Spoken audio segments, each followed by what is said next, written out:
Yo, internet, you are tuned into the Almighty Combat Jack Show. Salutes. Get ready for combat. CombatJackShow.com. Salutes. Get ready for combat. Internet, stand the fuck up and salutes. Shit. Now, I'm playing with y'all. Sit the fuck down. Put it on your speakers and listen to this episode. What up, Dallas Penn? What the fuck did you do this weekend, man? Man, I went and I bought some polo. I'm not talking about what you did. I'm talking about, dude, I wake up today, man, and they're saying you fucking broke the internet. Oh, Combat Jack, you cannot break the internet. You broke the internet, Dallas Penn. Because there are many internets. Dallas Penn, you broke the internet. You did this whole Polo Gate thing. Okay. This. Okay, Combat, all I did was extend a little bit of privilege. Don't speak in code, my dude. No. Let me explain to you what I did. What the fuck did you do, man? All right. I had access to a discount code through polo.com. So it was something that It was anybody could get. It was called an employee's discount code. But was that open to the world? Only people that knew about it. Right. How does one get to know about it? First of all, Combat, I am fresh to debt.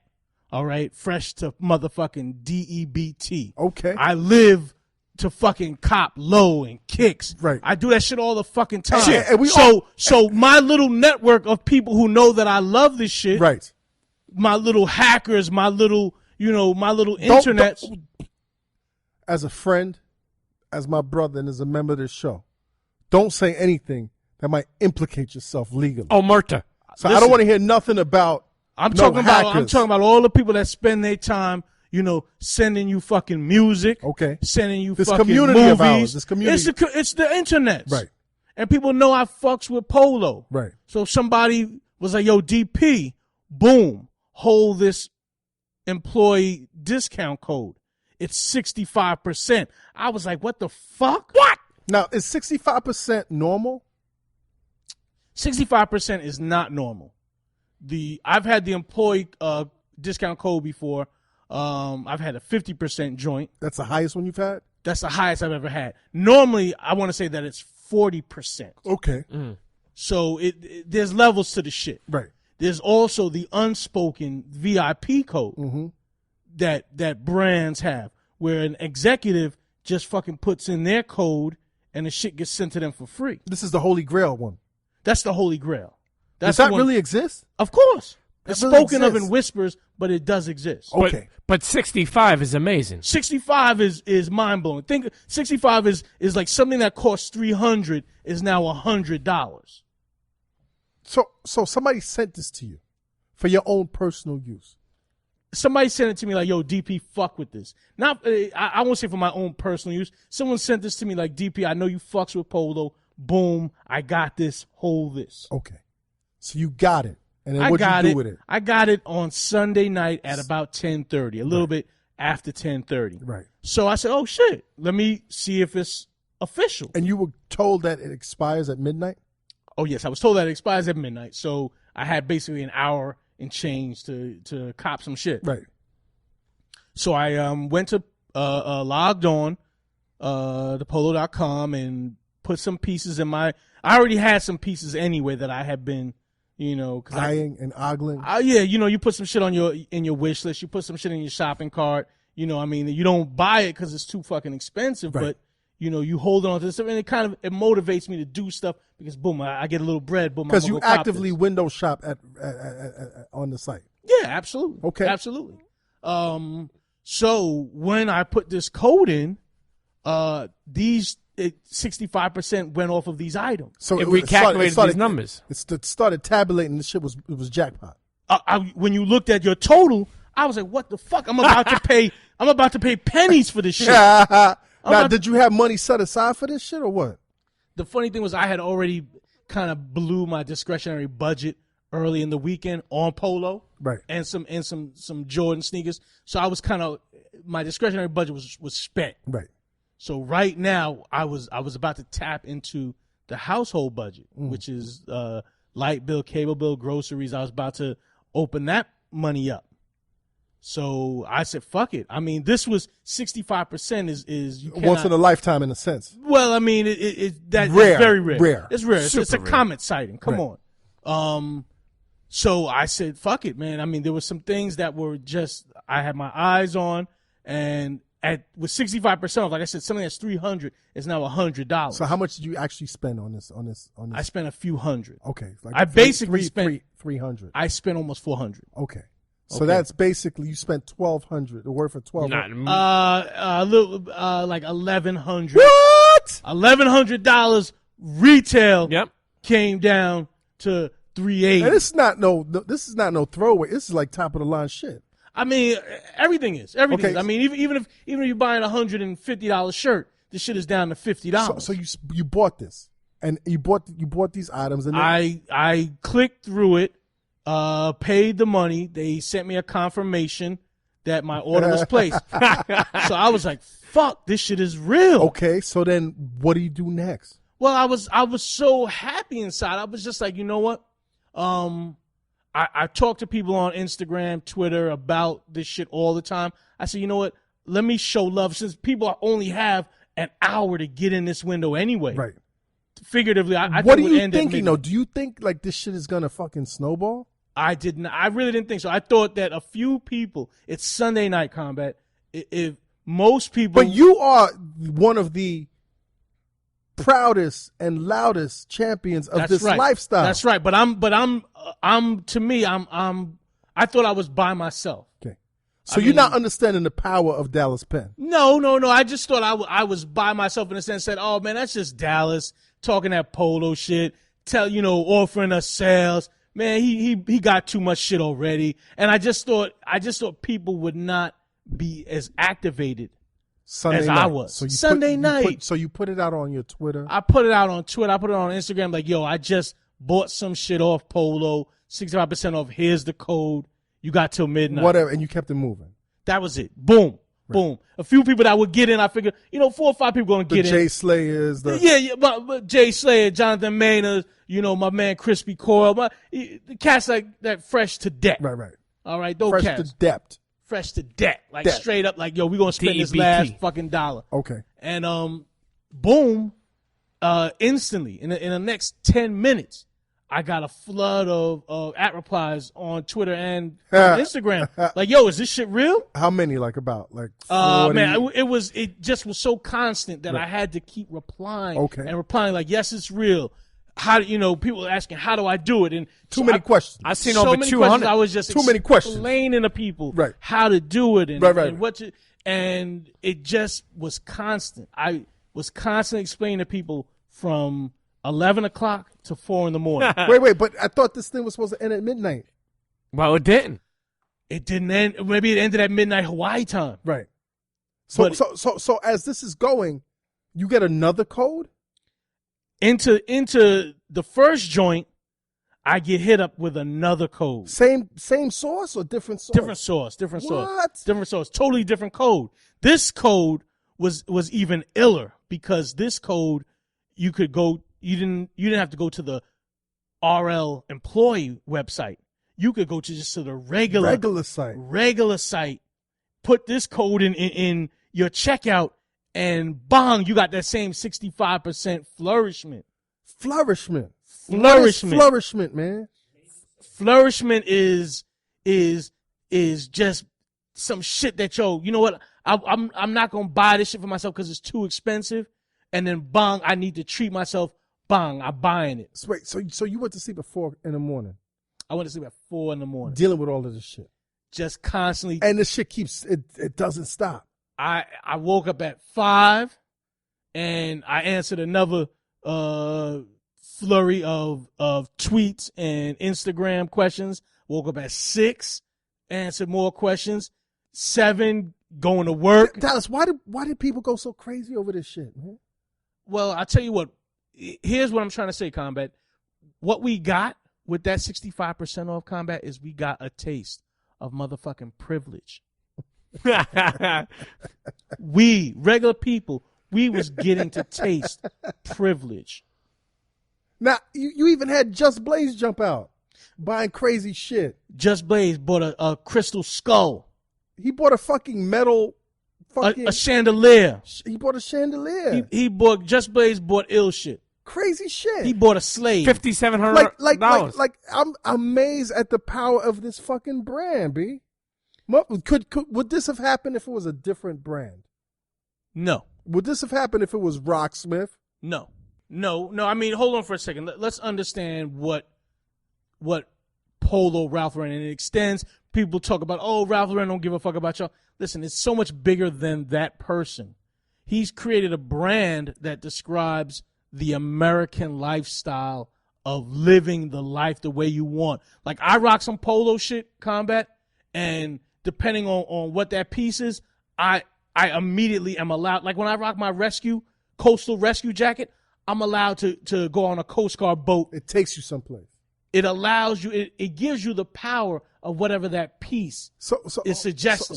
So now Bossip is covering it and Complex is covering it. Are you worried that there might be any type of implications? No, I'm not. I mean, I'm trying to ask you, what you did, was it above board? Is this, like, somebody was like, yo, that's grand larceny, blah, blah, blah, blah, blah, blah. No, I don't feel like that is. I mean, I may have to have a lawyer explain that to somebody. You got a lawyer. I spoke on your not even on your behalf, but out of curiosity, because this was a phenomena that most of us had never seen. I reached out to Kenny Montgomery, friend of the Combat Jack show, family, and he's been on the show and the whole nine. What up, Ken? I was like, yo, Ken, because he had said something on Twitter. And I was like, is my man in danger of of anything? Prosecution? Of prosecution. And he was like, well, it depends on how you got this information. Was it in any way public? Mm-hmm. Yes. Okay. The information was public. Yes. But see, the thing is, when we say it's something public. Could I have found it? No.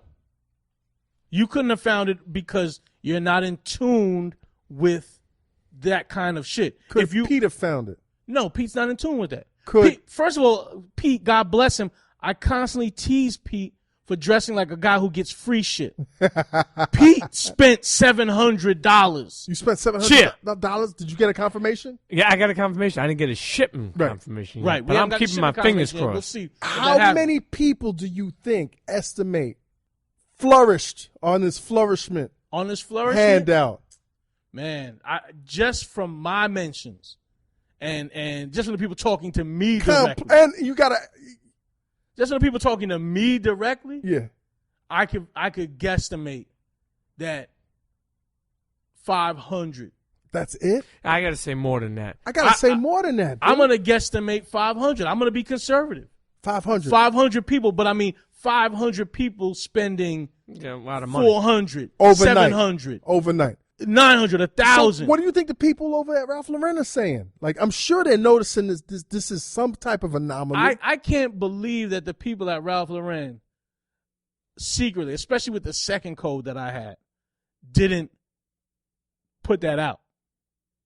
I feel like the second code that I came up on, it's on them. Was from them. Right. That was my feeling. That was my personal feeling. Here's when you look at the mathematics. Did some Robin Hood shit, B. When you look at the mathematics of this clothing, though, Combat. Right. At the current price points, without the discount, that shit's gonna sit around. It's gonna sit in their warehouse. It's gonna sit on Macy's floor until the shit goes on clearance. You did them a benefit. I like to say that they got a whole bunch of cash and money up front, so now they don't have this overstock that goes to Marshalls or these other discounters, TJ Maxx, all these other people, which they would have sold these pieces. Which has the stigma and a whole nother. Well, which would have sold, they would have had to sell these pieces to those stores for much less than they sold to people who are actually going to wear. They basically got TJ Maxx. Not only that, but I'll tell you what, the things that I bought were priced higher than I would have paid for them at TJ Maxx. They were still tremendously discounted. So you paid more than what you would have paid for. I paid more than what I would have paid at Marshalls. Right. At Marshalls, I paid like $30, $35 for knit shirts. Right. For a couple of these joints, I paid $50, but I was like, fuck it. I got this shirt I wanted. Right. I got this fire. What's the hottest shit you got out of this whole thing, man? What's the stupidest shit I got out of this whole thing? I got a fucking cape. A cape? I got a fucking cape. What do you mean a cape? Like a cape, like a cape that you wear if you want to like fly a plane. Like a captain's cape. Cape? A velvet cape. Yeah, I gotta see this shit. Yo, man. A velvet and leather listen, cape. Man. Listen, this shit is still boggling my mind because I witness it from you guys, but I still don't really know about this lifestyle. But you bless so many people, and I put this out there today.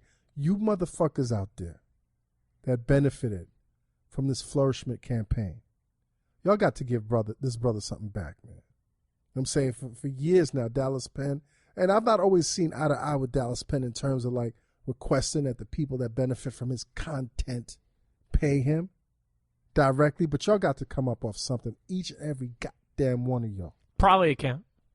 Yeah, hit him on his Prolly account. Go to DallasPenn.com. Yo, niggas need to buy you a fucking Rolex, B.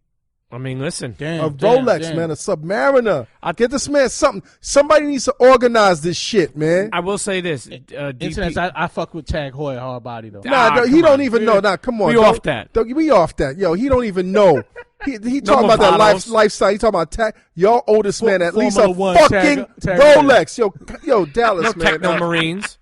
You know what? You surprise the shit out of me consistently, man. But that one right there, I'm amazed. I can't even put no value on it, man. I can't. I don't know what to call it, but the shit is. But I'm in pure amazement. I'm trying to tell you that it was a feeling of privilege. We talk about this all the time. All the time. And to feel like to get 65% off of this shit.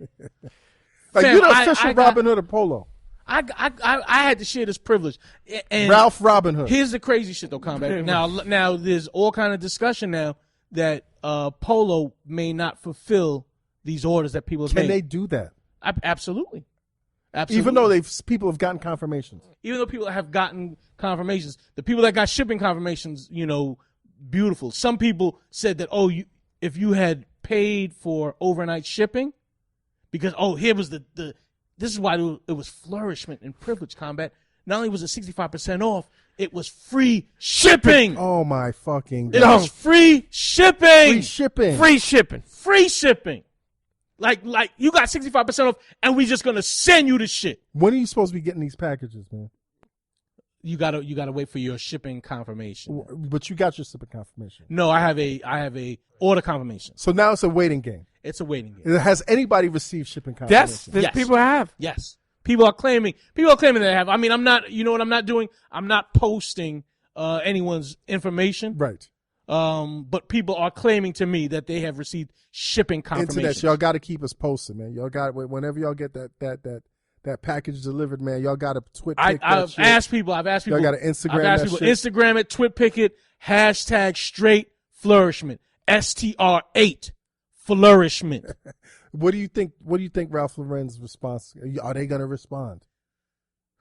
That Combat is the best question because Ralph Lauren historically hasn't really made any overture to the fact that his number one consumer, the people that buy this aspirational apparel, lock, stock, and barrel, like I tell you what, is the African American, man, I shouldn't say just African, but the black and brown and yellow communities. The people of color community. People of color, the POC. Right.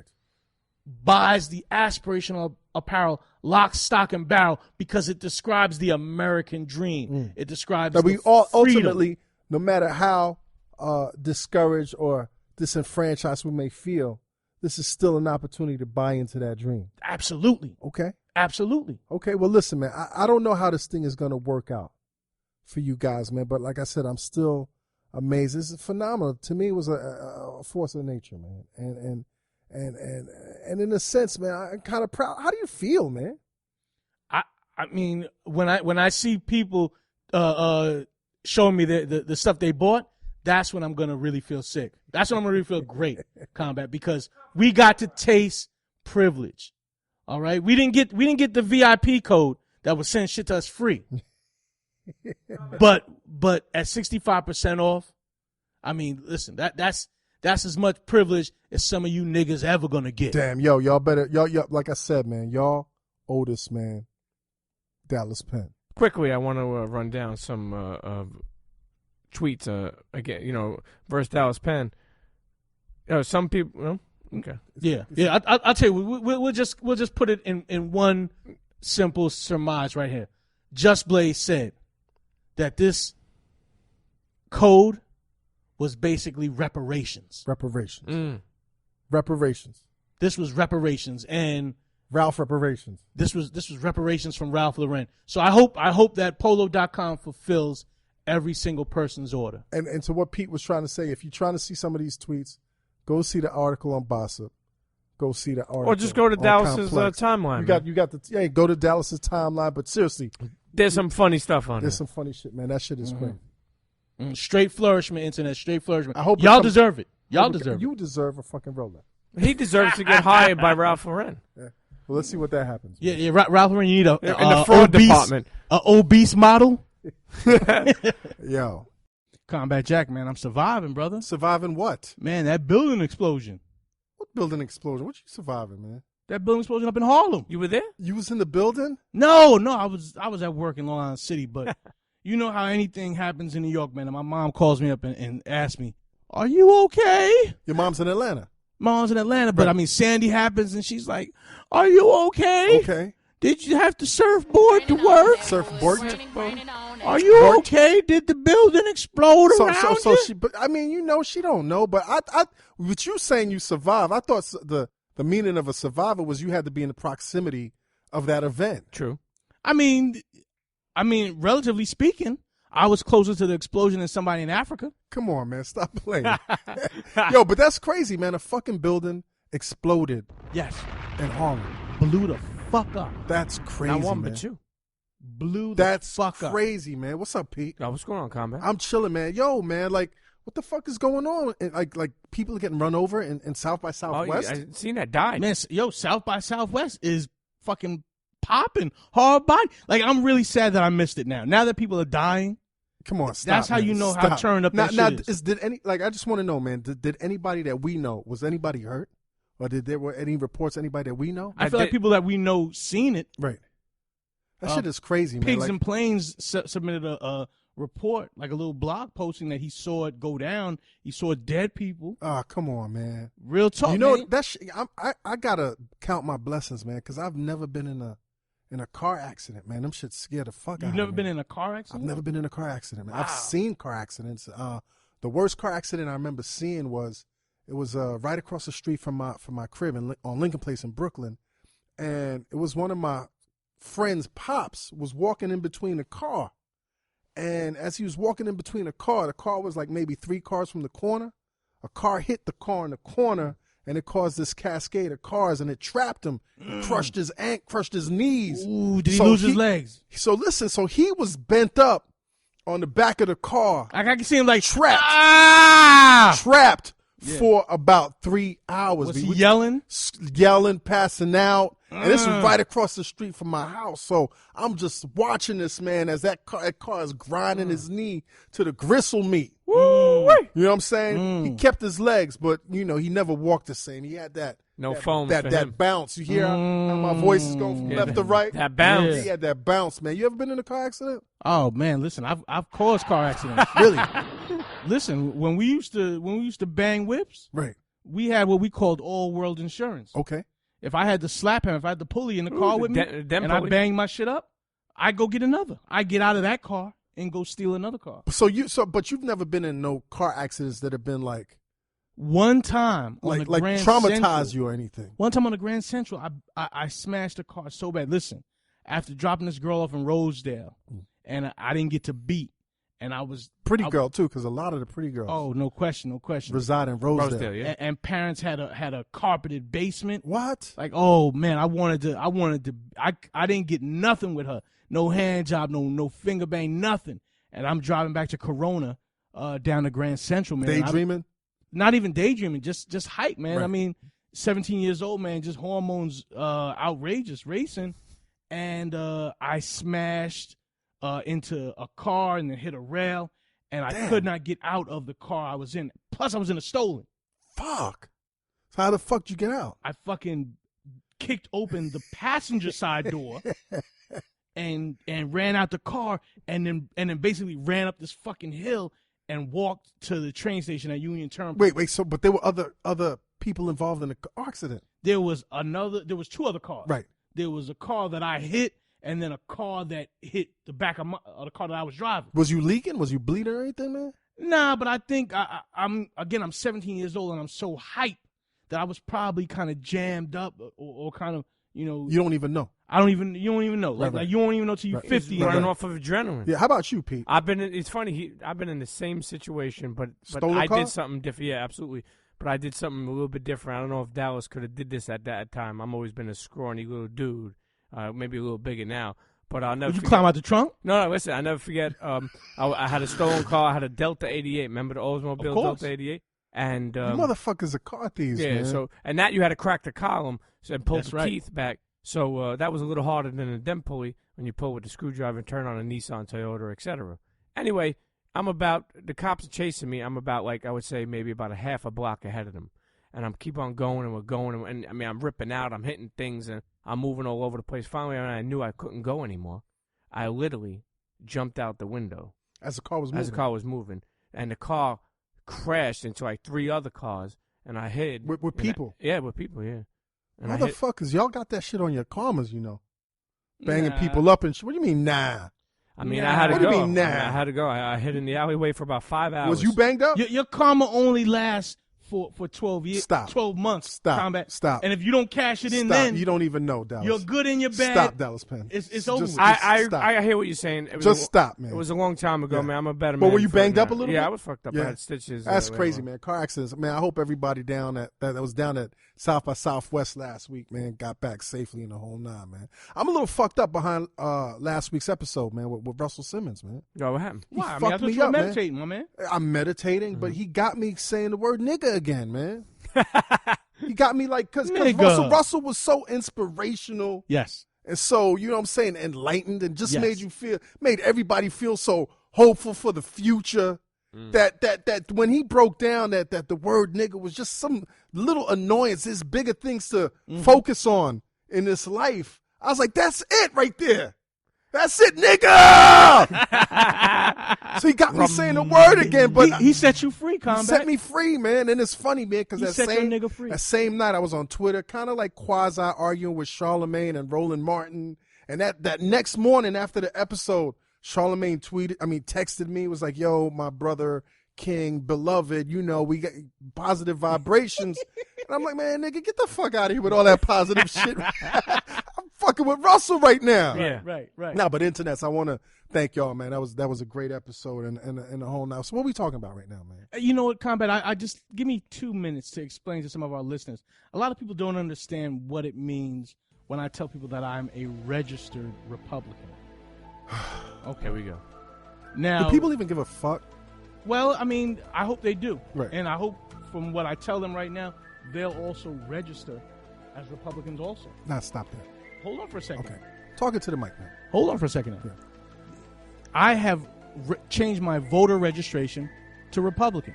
No big deal. You don't have to vote as a Republican, but it allows me to take part in the Republican primaries that are held before the general elections. Now, the primary is the most important thing going on. The general elections are typically a wrap. But the primary is where you decide who gets to run for that particular party. Now, I would tell you, for 40 years, your parents, maybe even your parents, Pete, have been knee-jerk Democrats. All right? They were part of the people that marched on Washington, or maybe your dad fought in Nam, or maybe, your mom, Combat, marched... My mom's an immigrant. She wasn't doing any marching. maybe she marched in Haiti. Nah, she wasn't marching. Maybe she marched to the dock to get in that tire and float here. had nothing However, to do whatever, with fucking Republicans, man. whatever. In our generation now, it's our time to be active. It's our time to do our march. Mm-hmm. All right. So I'm just telling people you can register believe as in a marching? Republican, and it doesn't. You believe in marching? I believe in being active. Active in what way? Active in How are talking you to people. active because you're a registered Republican? I'm active because I talk to people about what is right and wrong. I'm like you're doing right now. Like I'm doing right now. And how is that the Combat Jack show is part of my activism. And how is that affecting people right now? What I'm hoping it does is it makes people say, you know what? Yo, listen. I don't want to be a knee-jerk Democrat. The only thing that fucking matters right now in 2014, it's not marches. Mm-hmm. It's not picketing. Mm-hmm. It is some boycotting, but at the end of the day in 2014, mm-hmm. the only power that counts is economic empowerment. If you're not showing a block of people, that's all that ever matters. How to unite, and that's how all to that make ever money, matters. and how to turn that money around in that community so people respect your voice and your spending dollar. That's all that counts. This shit about Democrats and Republicans, nobody gives a fuck about that. It starts with one. Well, I tell and you know what your problem is, Dallas People Penn? need to give a fuck. You know about what your problem is, man? You remind me of one of them smart niggas, real smart niggas. Yeah, real smart niggas. Okay. That thinks he's smarter than everybody else. Mm-hmm. So now you start concocting all types of cockamamie schemes to get around and over and under you. All types. I'm smarter than all these niggas. I don't think I'm smarter than everybody else. I don't think really doesn't even contribute to the Republican Party. For you to have this notion, you outsmarting your smart ass, dude. No. That's what it is, man. You know how Dallas Penn gets. It starts with one. You know how he gets internet. It starts with one. Pete, you know how and he then gets, you got to right? put the S on the how internet. He gets some crazy idea, and then when he executes, everybody's looking at him like, yo, what the fuck are you doing? You know how much money he spent on startups? Forget it. Yo, stop that, man. Internet. Stop trying to convince our audience to fuck with that fuckery right now. Internet. You can register. You can register however you want. Listen, we got a question, and then I can't wait to get to our guest. Cheer. This question comes from Jesse Dos Santos. Jesse Dos Santos. Is he the second? Yo, a lot of Latino listeners. Well, listen though, or at least a lot of Latino listeners with questions. Oh, a lot of people with Latino sounding names. Jesse Dos Santos writes in and says, "Hey, Combat Jack, I work in the area of online marketing and live in Berlin, Germany. Yes, you guys have fans in fucking Germany, and I'm black. Smiley face. The fuck? Have a question for everybody of you. This is exactly what he says. Have a question for everybody of you. Who has the number one spot in the game out of the younger generation? In which order would you put the following rappers? Drake, Kendrick Lamar, Rick Ross, Macklemore, and J. Cole. In my opinion, it is Drake because he has changed the culture with the YOLO shit. It became the youth word of 2012. He does club hits, radio songs, ladies' music, is already 5 years in the game and brings the real rap shit from time to time. 5 a.m. in Toronto. Plus, he sells records like they're for free. To me, he is good in every one of the fields I just mentioned. What makes him very good overall? Here are my top 5. Drake, Kendrick, Macklemore, J. Cole, and Rick Ross. Looking forward to your point of view. Cheers. Jesse Dos Santos. Would you like to answer Jesse with his list of... No, Jesse, I don't give a fuck about what you just gave a list for. Hold on. How is Jesse Dos Santos black, living in Germany with a Spanish name? And he has... I don't give a fuck what he just said because he had Macklemore in the dead center of his list. He lives in Germany. Give him a break, man. I mean, listen. Fuck you, Jesse. Jesse, let me answer your question, man. You know what I'm saying? I appreciate you asking this question. We've been trying to get our listeners to ask us these questions every week, so thank you for participating. I hear you. I agree with you in terms of this particular list. If we're going to rate people in this particular list, then I agree with you in terms of Drake. Drake is very capable. He's melodic. He knows how to sing songs. You know, he's changed the game. And, yes, he's brought in that YOLO shit. And, you know, he's a very commercial dude. And he's been doing it for a long time. 5 years is very long in the rap game. So I definitely give Drake number one. But if I had a choice, I would actually give Rick Ross number one. Because contrary to how people feel about Rick Ross and whether he's authentic and this and that, Rick Ross right now is one of my favorite rappers, man. I think he just makes the best music for the time right now. If you go in a club and you hear a Rick Ross jam and his voice and the simplicity of it all, Rick Ross is that dude.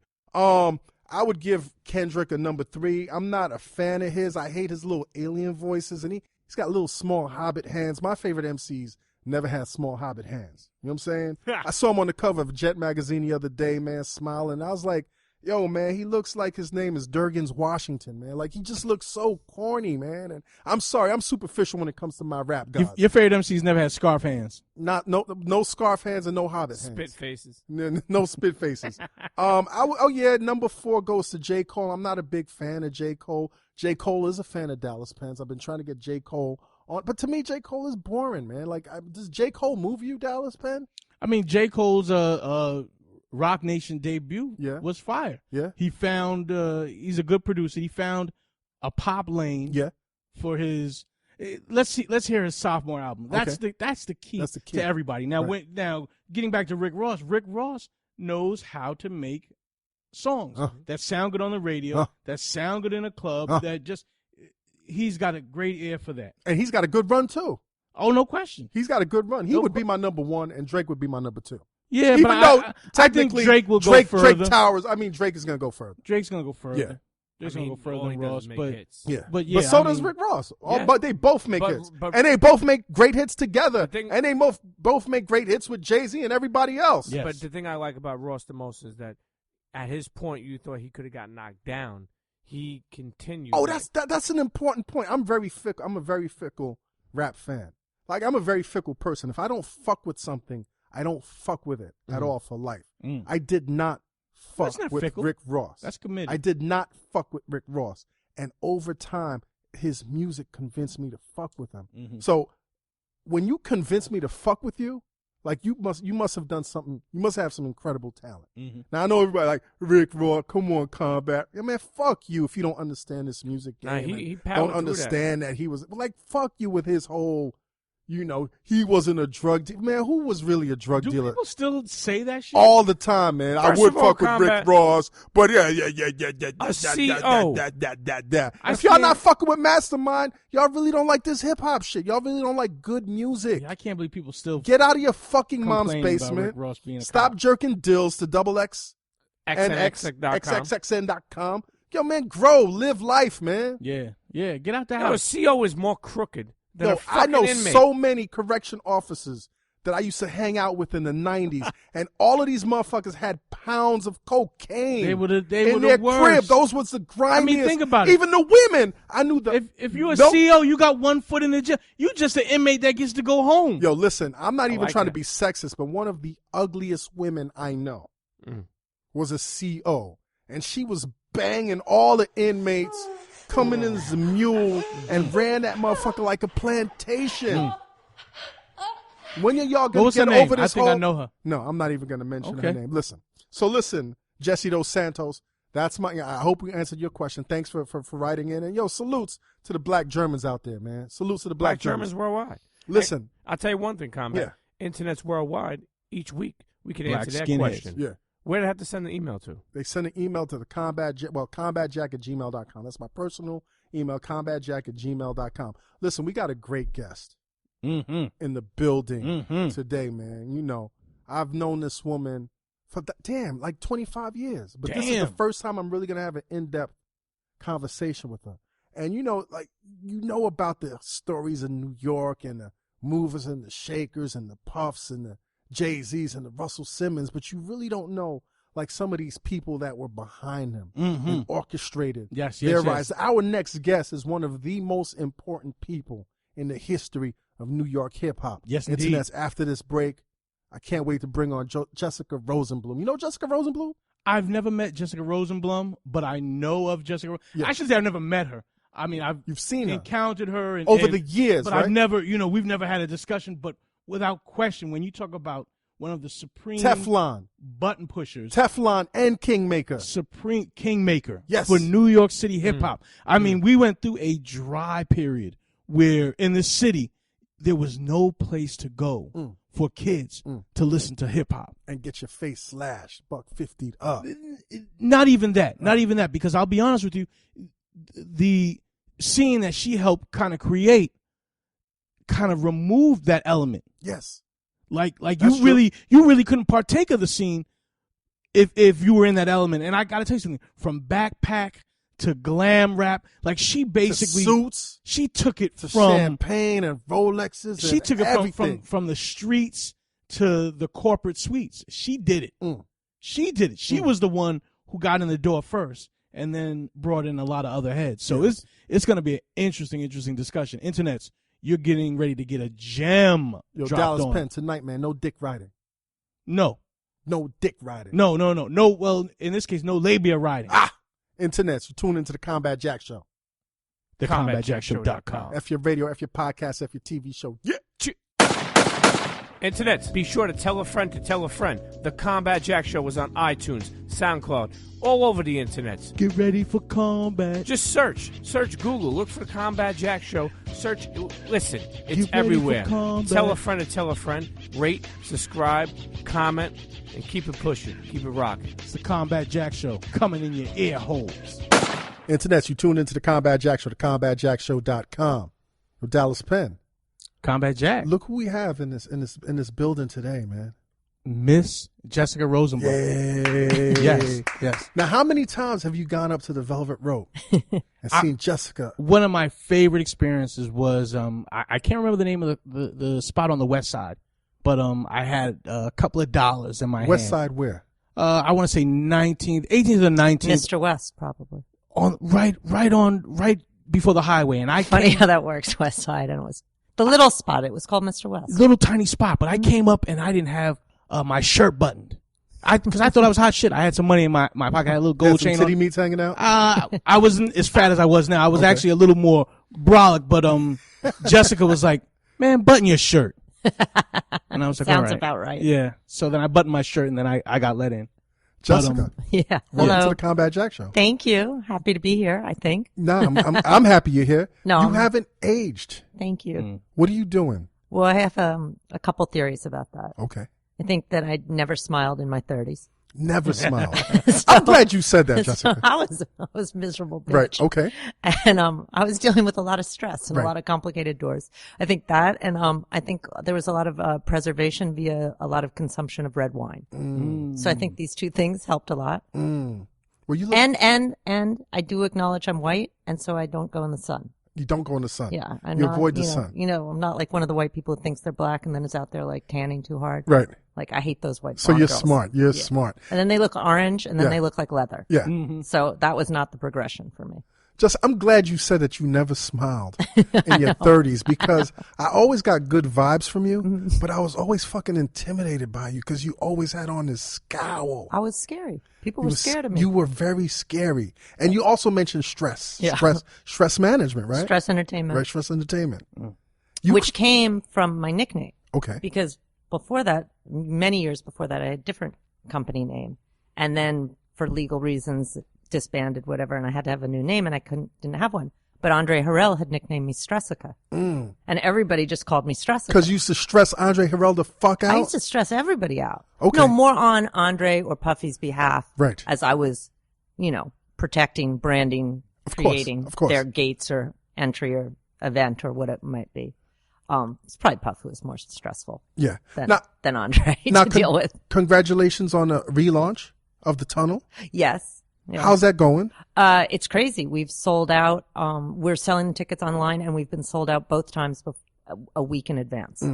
So then the fun part is, as we lead up to that week and there's no tickets available, Flex just goes ham on the radio saying, goes, guest list only, see Jessica, you got to see Jessica. So mad motherfuckers are hitting me saying like, what's up with that list? And crazy strangers. So of course I have to go back into old mode and be like, act like don't hit me for no guest list if I don't know you, if you're Right. not original tunnel, Right. like all that shit. Does it feel like the old tunnel? I haven't been yet. Well, you got to come to the next one's April 5th. April 5th. Shameless plug. Tickets are on sale. BB King Blues. How often do you do it? We're now going to do it once a month, the first Saturday of every month. Okay. At BB King's, for a year. Right. And then decide. Okay. Does it feel like the old tunnel? No, but we're not trying to recreate the Right. old tunnel. We're calling it Tunnel 2014. And of course, like one of the things I want to do is extend hospitality and guest list to anybody who's back from the original days or really knew what it is. The thing is, you got to realize the tunnel was actually 20 years ago. 20 years ago. There are people talk shit when they're like 30, being like, "Oh, I used to go to the tunnel back." No, you you were didn't. 10? Motherfucker, you were not in there. 10. When you were 10? Yeah, Chiali might have been in there at 14. Right. Beyond that, I know a few people. Shaheem. Who maybe snuck in. They were 17, And that's why he's 18. fucked up now. But but in general, it's funny because people claim stuff Right. because they're so real hip hop and true. It's like you can't claim that. You were 10. Stop Don't you it. hate that shit when these upstarts start telling you or try to tell you or try to tell people in your presence what the fuck, quote unquote, real hip hop is? Well, yes and no. But on the other hand, everything's relative. Right. So if you're 20 or 25, whatever's real hip hop to you is real hip hop to you. True. It's not fair to, I hate also the chip on his shoulder and like the people who like, I hate when somebody comes up to me in a nightclub and starts bemoaning that it's not like the old days and shit ain't the same. You think I want to talk about this in the middle of a nightclub at 1 a.m. when I'm having drinks? And who wants that shit to be the same? The tunnel was a scary fucking place. Well, it was. But don't forget that I was in nightlife long before. Yes, it was. The tunnel was good times. Oh, it was incredible great times. The energy and what that music and that era was phenomenal. But there was some scary shit going down. I'll be honest with you, Jessica, I never. But you maybe knew the right spot. Well, you were one of the wolves, Dallas. Brooklyn was here, the Bronx. Like, people knew where they could walk, where they couldn't walk. Like, don't forget that the tunnel was an evolution of a party I started called Mecca. Right.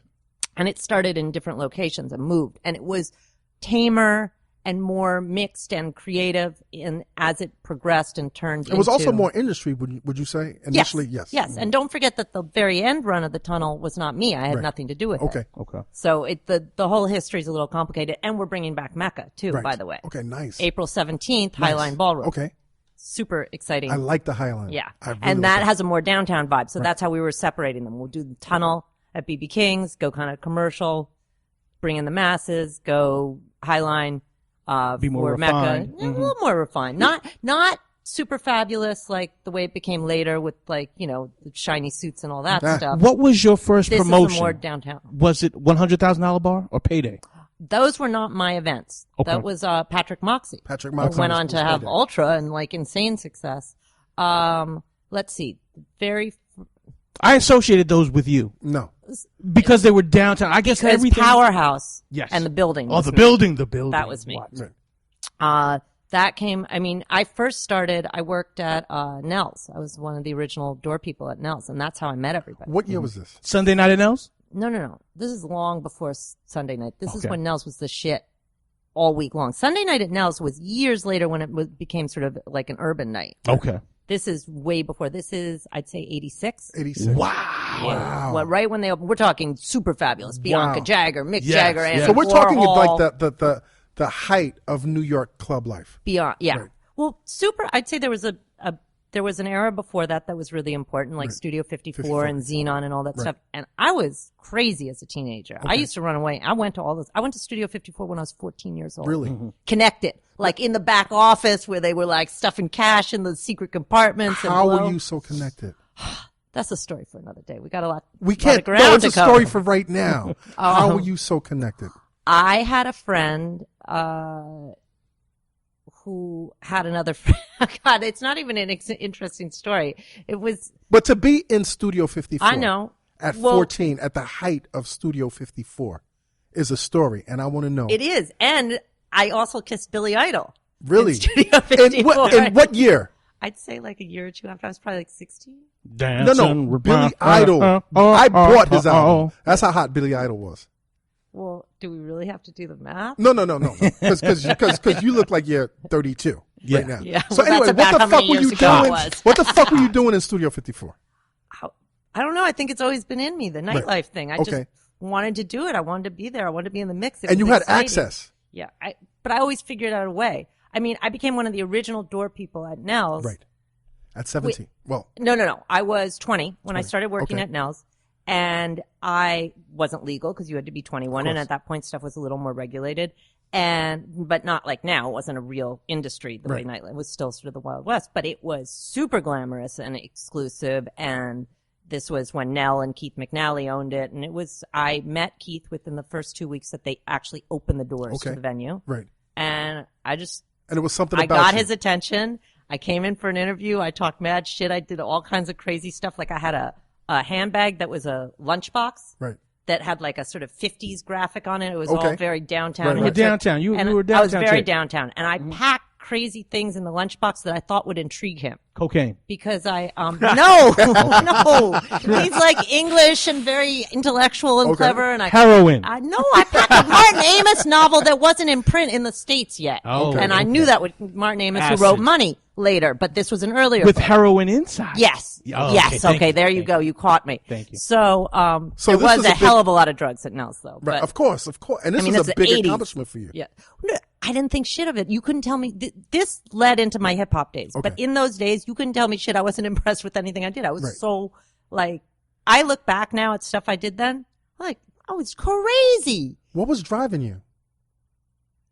I don't know. I always wanted more. I didn't really, I think I'd done so much, and I grew up in a very sort of sophisticated way and around a lot of adults and famous people, and I traveled all over the world. What did your parents do? My father ran a very well-known regional theater in Connecticut Okay. that a lot of very well-known actors wanted to act at. It was non-for-profit, so it wasn't a money thing. Right. So I grew up around, I was like having Thanksgiving with Al Pacino and dinner with Vincent Price. So that and makes like a lot of sense. Crazy shit So, like so, that. so none of this shit mattered to you. No. And I wasn't even going to go to college. I wanted to like run away to Europe. And then I got into Columbia and it was like, shit, I can't really say no. And it was an excuse to come live in New York where I had been living because I'd run away when I was 17 and I was in New York. And that was my second round of really hanging out. And that's when I actually first threw a couple parties in New York when I was 17. Okay. And then I had a boyfriend who'd gone to Harvard, graduated, was going to medical school. So I decided it might be a good look if I went home and finished my senior year of high school. Right. Because it was a little embarrassing for him with his like Harvard grad friends in med school. And it was like, this is my high school dropout girlfriend. So I went back, but I was in a fair amount of trouble because I went to boarding school. Okay. But they couldn't really put anything on me. So they did the worst thing ever. And they suggested to my parents that my parents buy me a car and let me live at home and commute to school. But then my parents were gone every weekend. They went up to upstate New York. So I had a car and I came into the city every weekend to hang out with a bad attitude. Yeah. And with my like Harvard grad med school boyfriend. And we did crazy shit. We opened an illegal like after hours club. Like there's so many stories. But you were competing with robots? Save the Robot. They don't even know about Save the Robot. No, I used to go to Save the Robots all the time, but we got so many different areas. So skip the like. So let's get to Nels. So you're at Nels. I'm at Nels. So I go in for this meeting with Keith and he says, what could you do? Can you, cashier? Can you coach check? Whatever. I'm 20, right? 20. Like, this is like the, I don't know what it is. What do they call it? The gem of nightlife at the time, whatever. I can't. Crown jewel. Crown jewel. Thank you. I'm like that thing up there. Yeah. So yeah, it's the crown jewel. And I'm like, ugh, I have no nightlife experience. I'm like, I cannot cashier or coat check. Like, what do you do? I was like, I can host or I could bartend. And he's like, well, the host is Nels, since it's Nels. And do you have any, meanwhile, they have incredible, I don't know if you remember back in the day, they had incredible bartenders there. And he's like, do you have any bartending experience? I was like, no. And I was like, or I can do the door. He's like, and at that point in time in New York nightlife, the door was the most coveted job. More than like a manager or anything that made more money. You had to be a tough motherfucker. You had to be tough, but it was like you had to earn your way there. And wasn't that a position that was basically held by men? Yes. Right. Okay. There was a few women and it progressed into more women. But there wasn't a lot of women on the scene then. There was Nels and there was Nell and there was, Diane Brill. Okay. And a couple other young girls. And I was, so I'm talking all this shit and he says, well, I don't really have any of this open. He's trying to be polite. Right. And he's looking at all the stuff I keep taking out of my bag and I'm telling him everything. You're fucking with him. I'm fucking with him. I'm telling him everything that went wrong with the club in the first 2 weeks that they were open and I wasn't there. Right. And he's like, how do you know Rudolph did this at the door and this? And how do you know? I'm always like sort of attuned to what's going on. Okay. I think I'm very good with like current energy and whatever was the culture at the time. So you were very aware of your talents at a very young age. But I didn't even know it was a talent. Right. I just was talking smack. Okay. And he says, well, I could put you on to, he says, coat check. And I said, no. So I leave and I say, no. I said, no. I laughed. I said, nice meeting him, whatever. I go back home. I think as I recall. Right. I looked at my bank account and I think I had about $30. Okay. And, I know there's a whole story leading up to this, but the long and short of it is I'd taken a year off from college. I'd gotten a job. a cool job, like in an advertising thing. Right. And I thought that that's what I wanted to do. My boss was a woman. Other person who worked in the company was a guy. Little did I know she was sleeping with him. He had a crush on me. I didn't understand any of the A lot of dynamics. fuckery going One on. day I came in 30 minutes late and I got fired. Okay. So I was ass out, hanging out, didn't really want to tell my parents. Right. And so this was the thing. So I went back. So then that's how I ended up having the conversation. Right. Now I was about to, then I took some awful job like showing apartments for some real estate company. Anyway, had $30 in my bank account, called him back and I was like, oh, Keith, I've been thinking about it and I guess I actually could manage to waitress if you really need me to until you have a door job open. Right. So I went into waitress and Nels was wild. I mean, you would have Mick Jagger at one table, Bianca Jagger at the next table, and they were divorced and not speaking. And they were sitting at tables next to each other. Like, it was on fire. Christy Turlington, Naomi Campbell, like, Andy Warhol, Ronaldo Herrera. I mean, I remember the most legendary. This is the creme de la creme of New York nightlife in the 80s. Yes. And everyone's moved downtown. Yeah. Now, it's not in Midtown any longer. Right, because before you had Studio and Xenon in Midtown, and then you had like the Eurotrash places. Well, Danceteria was before this, and it was downtown. It was 17th Street. Right. But Club A, the Eurotrash stuff, Regine's, all that stuff was uptown. So there was always a little bit of both. And then, But downtown was cutting edge. Downtown was, now really where it was. And it was the evolution of all these things that had been before. Paradise Garage and Madame Rosa's and, I don't know, I may get some of my years off, and then there were a lot of the warehouse parties and the Payday and $100,000 bar and all that sort of stuff all going on concurrently. And it was just as hip hop was sort of starting to seep in down there. So I'm waitressing, and I'm actually a very good waitress because I understand hospitality, but I was a terrible waitress because I was basically waiting on people I knew. Right. So it'd be like, what, you want a glass of water? Go get it yourself, motherfucker. Oh, so you were being a bitch. I was, but it was part of the whole theatrics of Nels. So I was dressed to the nines every night. I thought I was Madonna. At the time, I had like a short blonde bob, and I had a cross in one ear and a heart in the other, and combat boots and bracelets up my wrist. The black rubber bands? Yeah, all that stuff. And the spikes, and like, I used to hold them, the album cover up next to me when I did my makeup, and and I was somewhere between punk rock, downtown, like whatever. But everybody was in a sense in between. Yes. And it was this energy because it was the mix of people, but I didn't understand it yet. Okay. I understood it when I got to the door, but as a waitress, because I'd been hanging out since I was 16 in different ways, whether it was running away for that summer or working or whatever I'd been doing leading up to this, I knew a lot of people on the scene. So I knew all the the Europeans and the private school kids and those. And then the rest of the scene was, either famous people, which I wasn't impressed by, or downtown people and artsy people. And, were you impressed by the downtown artsy people? Well, I liked them, but I knew them already because I started going to area when I was 17. Okay. So I'd met Keith Haring. I'd met this one. I'd met that. I knew all of them. I was cool with them. Like my first friends, it was like Stuart who played, sax for Sade, and then this one who worked with Keith Haring, and this one, like, I knew I was part of that downtown scene. Adolfo? And, Keith Haring's assistant. Yeah, of course. And then all the Stussy kids and all that. Like, I was part of the downtown. It wasn't until years later when I was like so tight with Puff that I looked like the super commercial sellout money chick. Right. My original shit was like, very cool. Very cool and very organic. Yes. I felt like you were a backpacker too, at least when I came to know about your events. Well, that's only because Talib Kweli and John Forte used to be my interns. But we're not there. But this story is kind of great. This is pretty funny. So one night I'm waitressing. Yeah. Two things happen, and this completes the Nels story and my sort of intro to hip hop. So one night I'm waitressing. And I got an attitude, but it's like Keith liked the attitude. All the people who worked at Nels were cast. Like this one was extraordinarily beautiful. This one was super funny. This one was quirky. This one was exotic. Like everybody sort of had a role and they played it to the hilt, and it was like theater in there. It was kind of amazing. So one night I have this table and I turn around and it's Russell. It's Sal from The Fever. Okay. And their dates. I don't know who Sal's date was. Russell's date was Cassandra. And she had the ridiculous braids with the beads at the end snapping against the side. They're sitting at the table.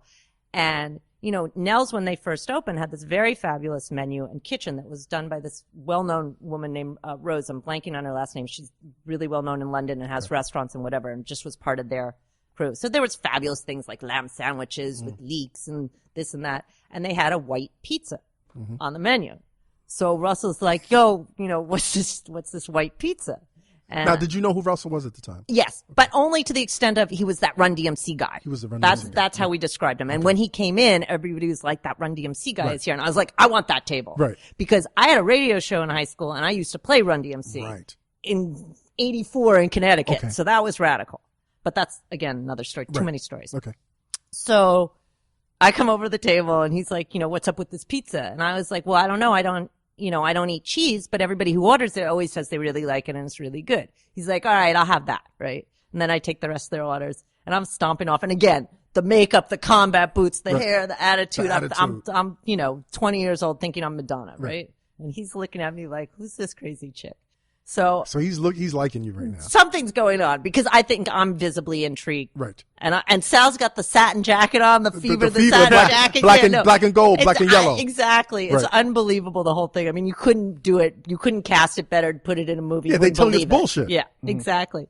So I come back with the pizza, right? And I put it down. I'm like, carrying it like this and I put it down and he calls me back over. He's like, yo. And I'm like, what? And he's like, where's the fucking tomato sauce? And he's like, this is nothing. Meanwhile, it was a white pizza. It was like a it says, cheese white motherfucker, pizza. it's white pizza. So I just looked at him and I was like, you be illin'? He was like, oh my God, who the fuck are you? I gotta know you. And that's how we became friends. Okay. About 2 weeks later, it was insane in Nels. It was, wild. Like, it was so wild in there. Like, I can't even explain the kind of energy. And Keith, I was waitressing and Keith came and grabbed me off the dining room floor. Right. And he was like, you gotta get out to the door. They need help. It's crazy. And he knew I had been waiting for the door job. Right. And I was like, it's fucking freezing. I gotta go in the locker room. He's like, no. Who was like, at the door "There's no time." before Rudolph was at the door? No. He only lasted like the first week or two they were open. He just wasn't a good fit. Obviously a nightlife legend, but just not for there. It was, there was, a guy named Simon, they were both English, Simon and Michael. Right. And they were, both English and, sort of very different, but very, snappy personalities. And then there was a girl named Krista who later moved to Hollywood and became a reasonably well-known actress, Krista Miller. Okay, wow. And and we used to work in pairs. Right. But right now it was still the beginning. They were sorting it out, and Keith is like, "You got to get outside now," because I was like, "I got to go get my coat. It's freezing." He's like, and he "Fuck that." grabbed one of the security guards working inside, because all the security guards, like I said, it was very cast. So all the security guards were very good looking, and most of them wore black or white, very good looking, very particular type. Most of them wore big, like classic leather motorcycle jackets. So he grabbed one of the jacket off the security guard on the dance floor. He drapes threw it it on you. me, and I went out. So I, from the get, had this like badass look. Now you got, now at the cipher's door. complete. Yeah, I had and then that's how I started at the Now door. what's and going that on at the was- door though? The door was the craziest door ever. Right. And that's where I realized that the brilliance of Nels was the way we ran there were two ways we ran the door. The real way was, make a great combination of people. So you need a few rich people, you need a few downtown people, you need some artsy people, you need some models, you need some gay guys, you just mix it up. And that's what made it incredible. Of course, there was the regulars and there were people you would recognize and knew, but this was still in the beginning when everybody got charged to come in. Didn't matter who you were. So Cher came in, she paid $5. $5 on the weekday, $10 on the weekends. Brilliant. Right. Everybody, until we issued the membership keys a year later or something, at that point there was the question wasn't could you get comped like now. The question was could you get in? Right. Right. And there I was, I stood on this little tiny box, this platform, and pointed at people. Now you must be high out Like of a your fascist. fucking mind. It was there was a lot of adrenaline, but I also knew I was really good at creating the mix and understanding who people were, just looking at them. And people, to this day, I can be somewhere and like at a dinner party or something, people look, oh my God, you're Jessica from Nels. Right. Like, and somebody They else. And remember- I always wait to hear if I treated them horribly or fantastically. Right. And if they were somebody, cause I would remember people and just like people. I'd like the look of somebody. Like Tony and Shaka used to come, but I didn't know them then. Right. I just championed them. I liked them. I would always pick them. Tony always tells a story about how good I made him look to like girls he was hanging out with, and then cause he could walk up and get into Nels. So people have these stories cause I would champion and pick certain people cause I was like, it was like You're my little curating. recipe. I was curating. You're curating and creating. Yes. Yeah. And that's kind of how I met everybody, because every Beastie Boys came, LL came, Leor came, and I would be, always at the door. I'd take care of them. I could just pick them out. I knew them. I liked them. I liked the Meaning mix. the hip hop crowd. Yeah. And But you very having to fit- selective. It was Fab Five Freddy, Leor, Beastie Boys, LL, Dante, Russell, Rick Rubin, and Lisa Cortez and Gary. That's literally in my mind the hip hop people. Gary Friedman, you're talking about. No, Gary. Oh my God, doesn't matter. We'll Friend get of to it Russell's. later. Yeah. Right. But these were like I championed them. I made sure they got in. Right. And that was. And did they add to the environment? Did you see an 100%. instant? Right. Of course. How could they not? I mean, and as I was sort of encouraging them, their star was rising. Look, Right. By the next year, the Beastie Boys were pulling up in their tour bus and coming off the tour bus to come in the club. LL and Run DMC, and they used to come in. They had the phones. You carry the portable phones and you put them on the table and you sit there briefcase and you phone. just. Briefcase phone. She was fucking hilarious. And the way I really started meeting everybody is one night I ran in off the door like, I don't know, I had to check something or run to the bathroom or something, and Leo was posted up by the bar, like this. Oh, and it was, rest in peace, Sean Karasoff was sitting next to him, Captain. And so it was Captain and Dante and Leor. And first of all, they're a hilarious, like, white boy trio. Right. Because you got the like crazy Tall, height right, differences and like the characters and whatever. And they just stopped me. They grabbed my arm and because they knew I'd let them in every night. And Nels was the kind of club in the beginning. It was so amazing. It wasn't like, oh, we go on Wednesdays or Sundays or whatever. You wanted to go every night of the week. It was, I went every night I didn't work. I worked 3 or 4 nights a week and I went the other So you 3 lived or there, 4. basically lived, right. 100%. I lived literally walking distance from the club. Nice. And that was my 19th Street I lived on. The club was on 14th, and maybe we went to Florent. Right. And obviously Great meatpacking food was at really Florent. different Yeah, then. of course. And that was my world, like for those 2 years or whatever it was. But that's how, so they stopped me one day and they were just like, well, who are, Leo's like, I want to know who you are, kind of thing. And I was like, whatever. I'm a chick at the door. Who are you? I let like, you in, motherfucker. yeah. What? And that was really how I would kind of Right. talk. They were like, you're hilarious. Have a drink with us. And so that's how I did the door. And that's how I started to meet everybody. And obviously I knew Russell from that very first night. Right. And he invited me. I went to so many amazing early shows and like I would see him at like, Payday and the other clubs and we'd all always end up at Nell's. And that's how I met Fab Five Freddy and So you everybody. start moving in this crowd, and this crowd. Well, I loved the music already. Right. But I had no idea Who these people were. in a or the sense. history or the Right. introduction. And I was in crazy places doing stuff for Union Square. Like I didn't even understand what I was really Right. in the middle of in the beginning. And I think But that it was an excitement that caught everybody 100%. within the city, within the nightlife scene, and you were at the forefront of this movement, in a sense. definitely. But at that point, you still, I want to say segregated, but I don't mean color wise. I mean Genre, but not musically. It was more, okay, if you were uptown or you were Brooklyn or you were the Bronx, Right. you weren't partying downtown. Right. Downtown was its own thing. Downtown Downtown was- didn't see color. Right. Downtown liked hip hop. It liked disco. It liked classic house. It liked all that stuff. I'm so glad you said that, because it's very hard to explain that scene to people that didn't live Yeah. that now.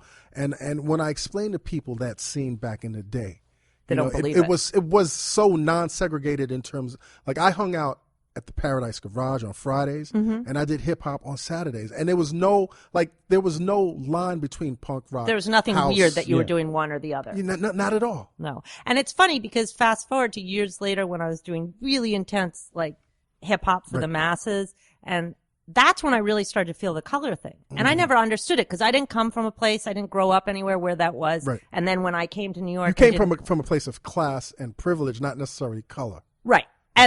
But you also have to understand that I'm really from Woodstock. Right. And so the Hippie. whole vibe there, it's a Hippie whole chick. hippie, and it's Total just, hippie it's a chick. whole other energy. It's like what people judge or care about is different. And then my parents and the way I grew up, they cared about, the value of like something artistic or the integrity The of it or arts the and the arts, culture, so it right. was a whole different thing. So in the beginning, I literally couldn't, I was so naive, I couldn't even understand it. Like first big job I did at a record company, I couldn't understand people hating on me.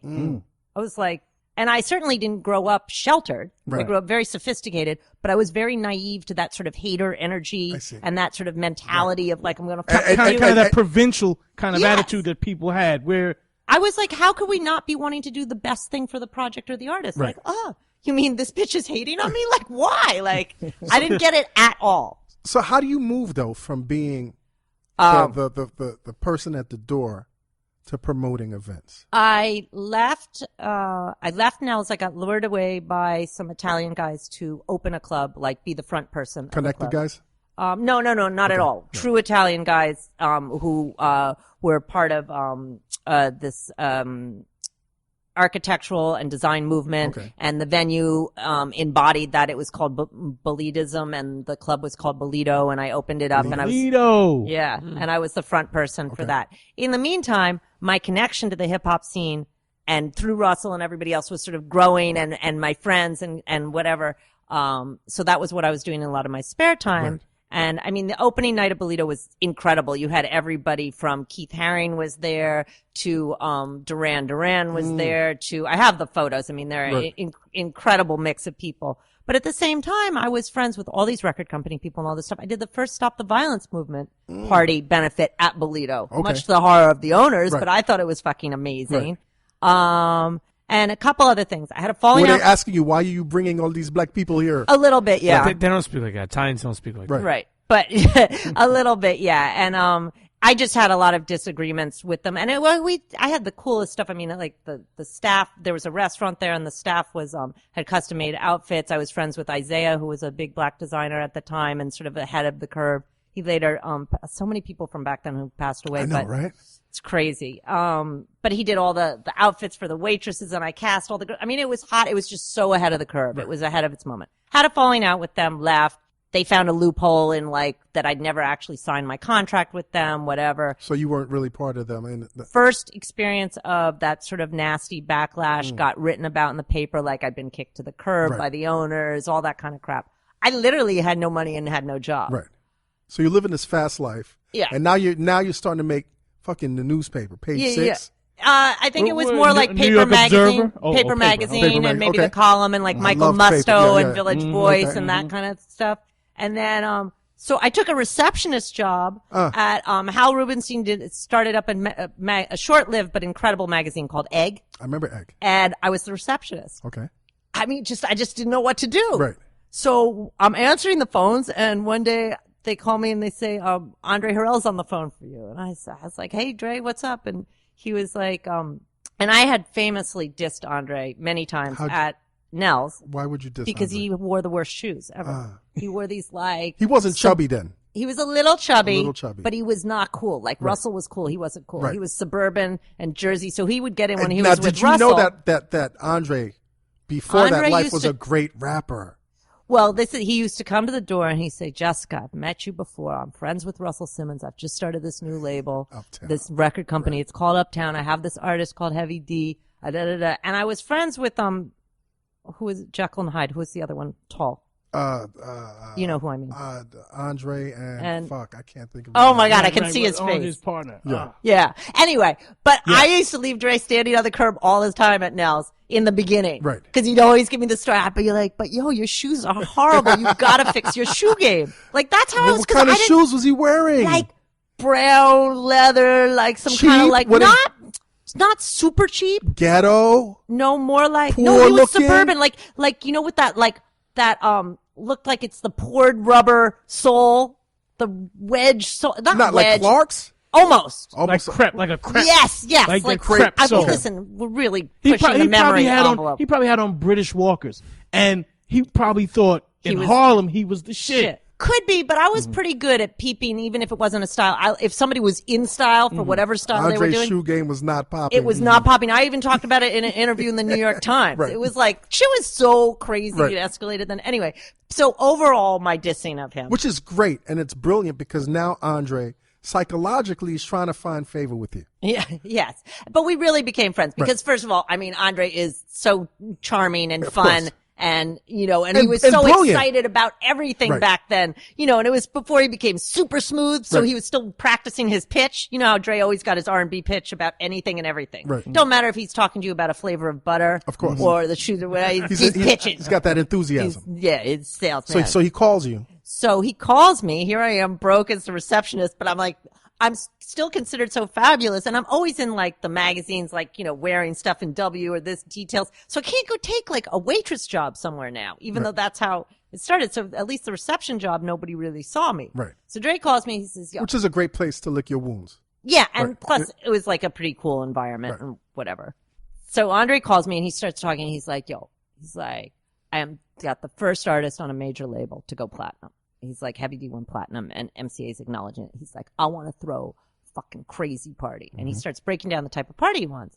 And you're like, this is nice. I was like, okay. No, but he's saying crazy stuff. Right. And I'm in my head kind of calculating. And I don't really know how I know this, like, because I'm not what I do, but I'm very like logical and practical and I can visualize and whatever. So I started saying, I said, well, Andre, this is a really expensive party you're talking about. Now, is he at the same time as he's talking to you, has he given you any indication that he wants you to?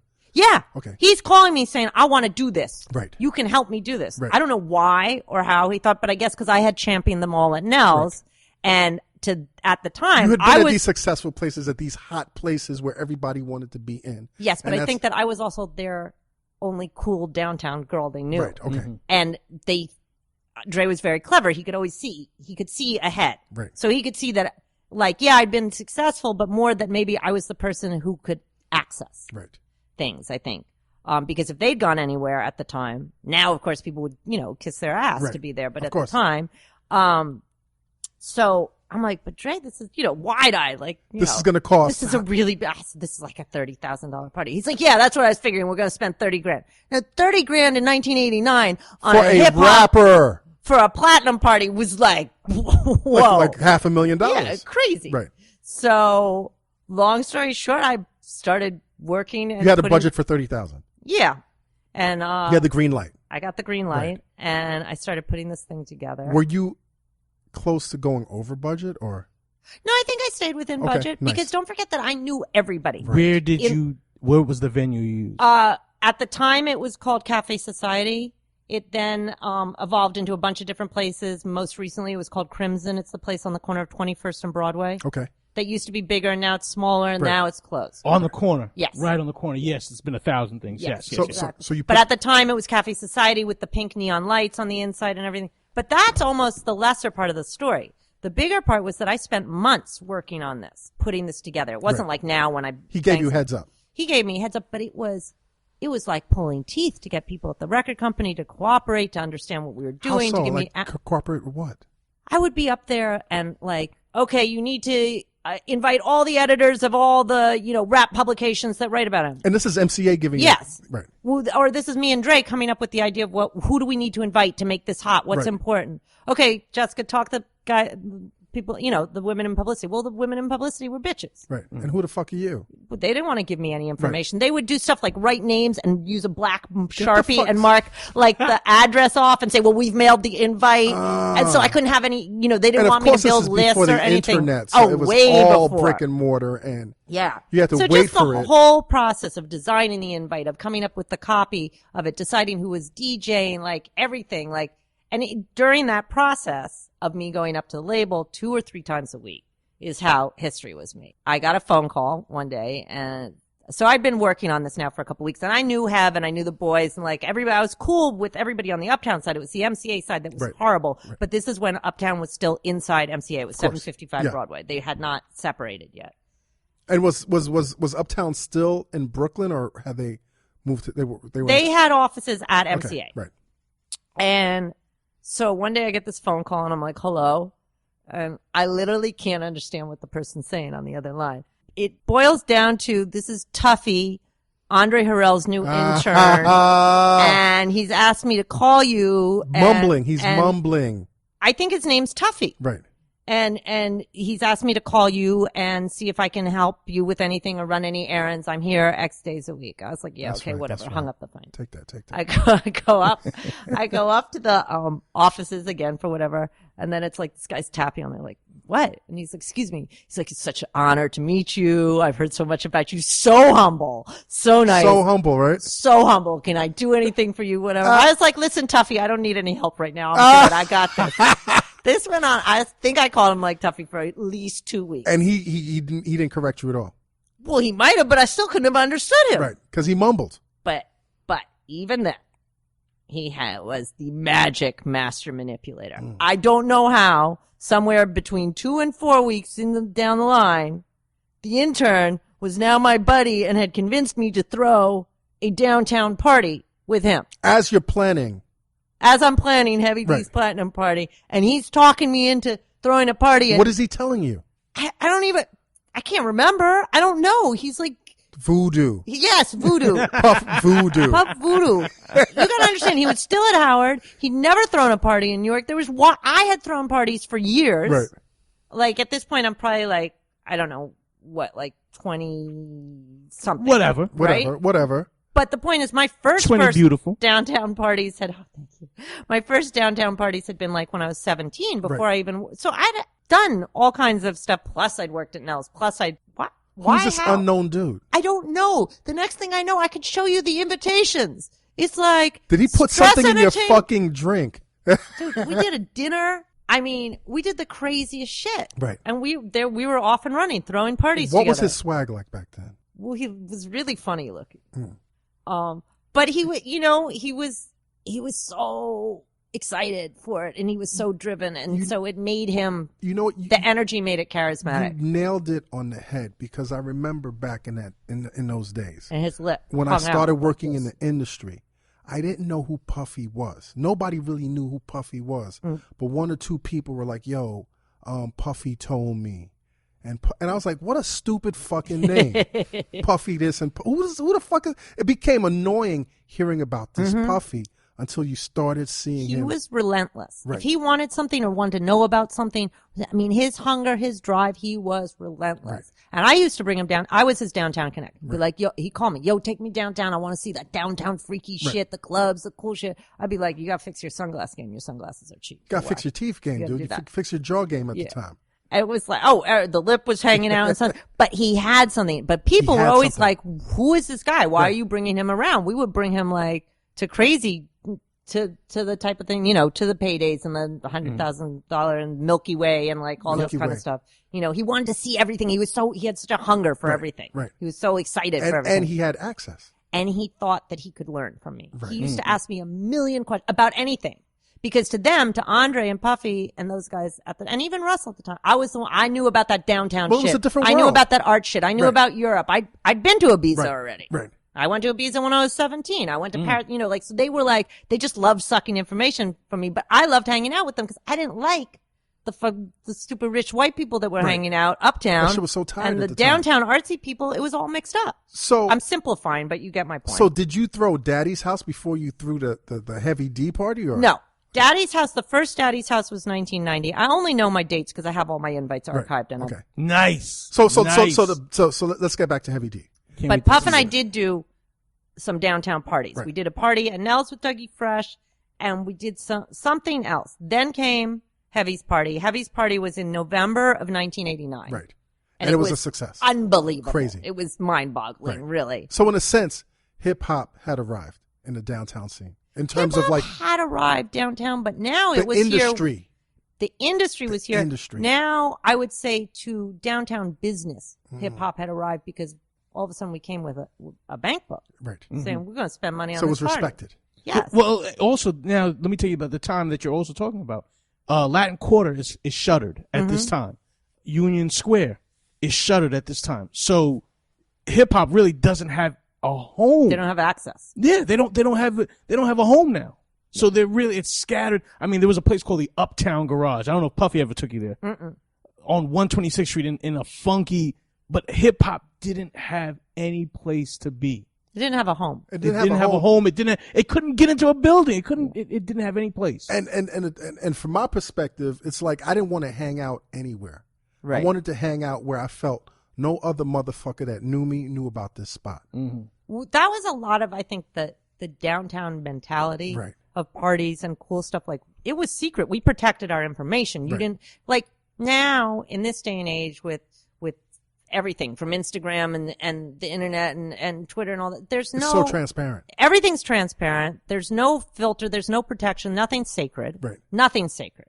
So, but that happened in many different worlds at the same time. At the same time that, like, whatever, in let's say, I don't know, whatever year it was, late 90s, early 2000, when like horrible Wall Street guys could buy tables in the coolest clubs because it was real estate and now you could purchase it with money instead of cool points. Right. When area so bottle service killed the club, killed the downtown scene. But again, it goes back to this thing of you can't bemoan that it's not what it was. Right? Because when I used to go to area when I was 17, it was the most incredible place. And the reason was okay, people made an effort.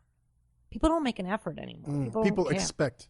Like, every single person in there did something interesting and was creative, and the club did these incredible art installations, and the door was so elaborate, and people dressed up in costumes, and everything's so sort of homogenous now. It's like, dress this way, have this bag, do this, spend this money, have this level of success. This is what we all strive for. Back then in downtown, that was not the goal. You didn't have to have money to be cool. cool. The goal was not to have money. The goal was to be original. Yes. To be different. Yeah. But New York City itself is kind of homogenizing. I mean, now, yeah, you, sure. Is New York City Vegas? Is New York City DC? No, it's kind of like backfired on it in terms of nightlife, because the funny thing is that nightlife now, Vegas and Miami are so ahead of New York in terms of money for nightlife. Right. But it's all sort of the same blueprint now. Right. You know, it's the bottle buyers and the sparklers, you know, all the shit that Flex talks shit about with the tunnel. So all this stuff that we're talking about comes around full circle. But I bring up the Wall Street guys buying tables to say that in all the different worlds, like,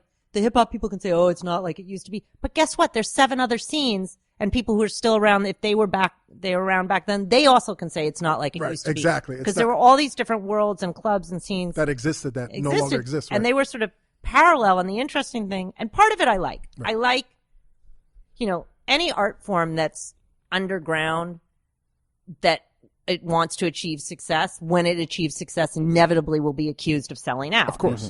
You can't avoid it. Yeah. But part of me loves the fact that hip hop is now pop Mainstream, music. right. It's mainstream, so it's pop music. It's the music of America. It's not black or white or urban, or not like, you know, I don't care. You can be in a cow field in Iowa, like, and you're listening to some type of hip hop. Right. But they're not thinking like, oh, I'm listening to, you know, back then it was like, rap. It was you found it. No, back then you were listening to some underground shit. You were making pause tapes on BLS with Clark Kent. Like, yeah, exactly. You know, and Marley and stuff. So Jessica, you walk away from this Heavy D album party, now working with Puffy.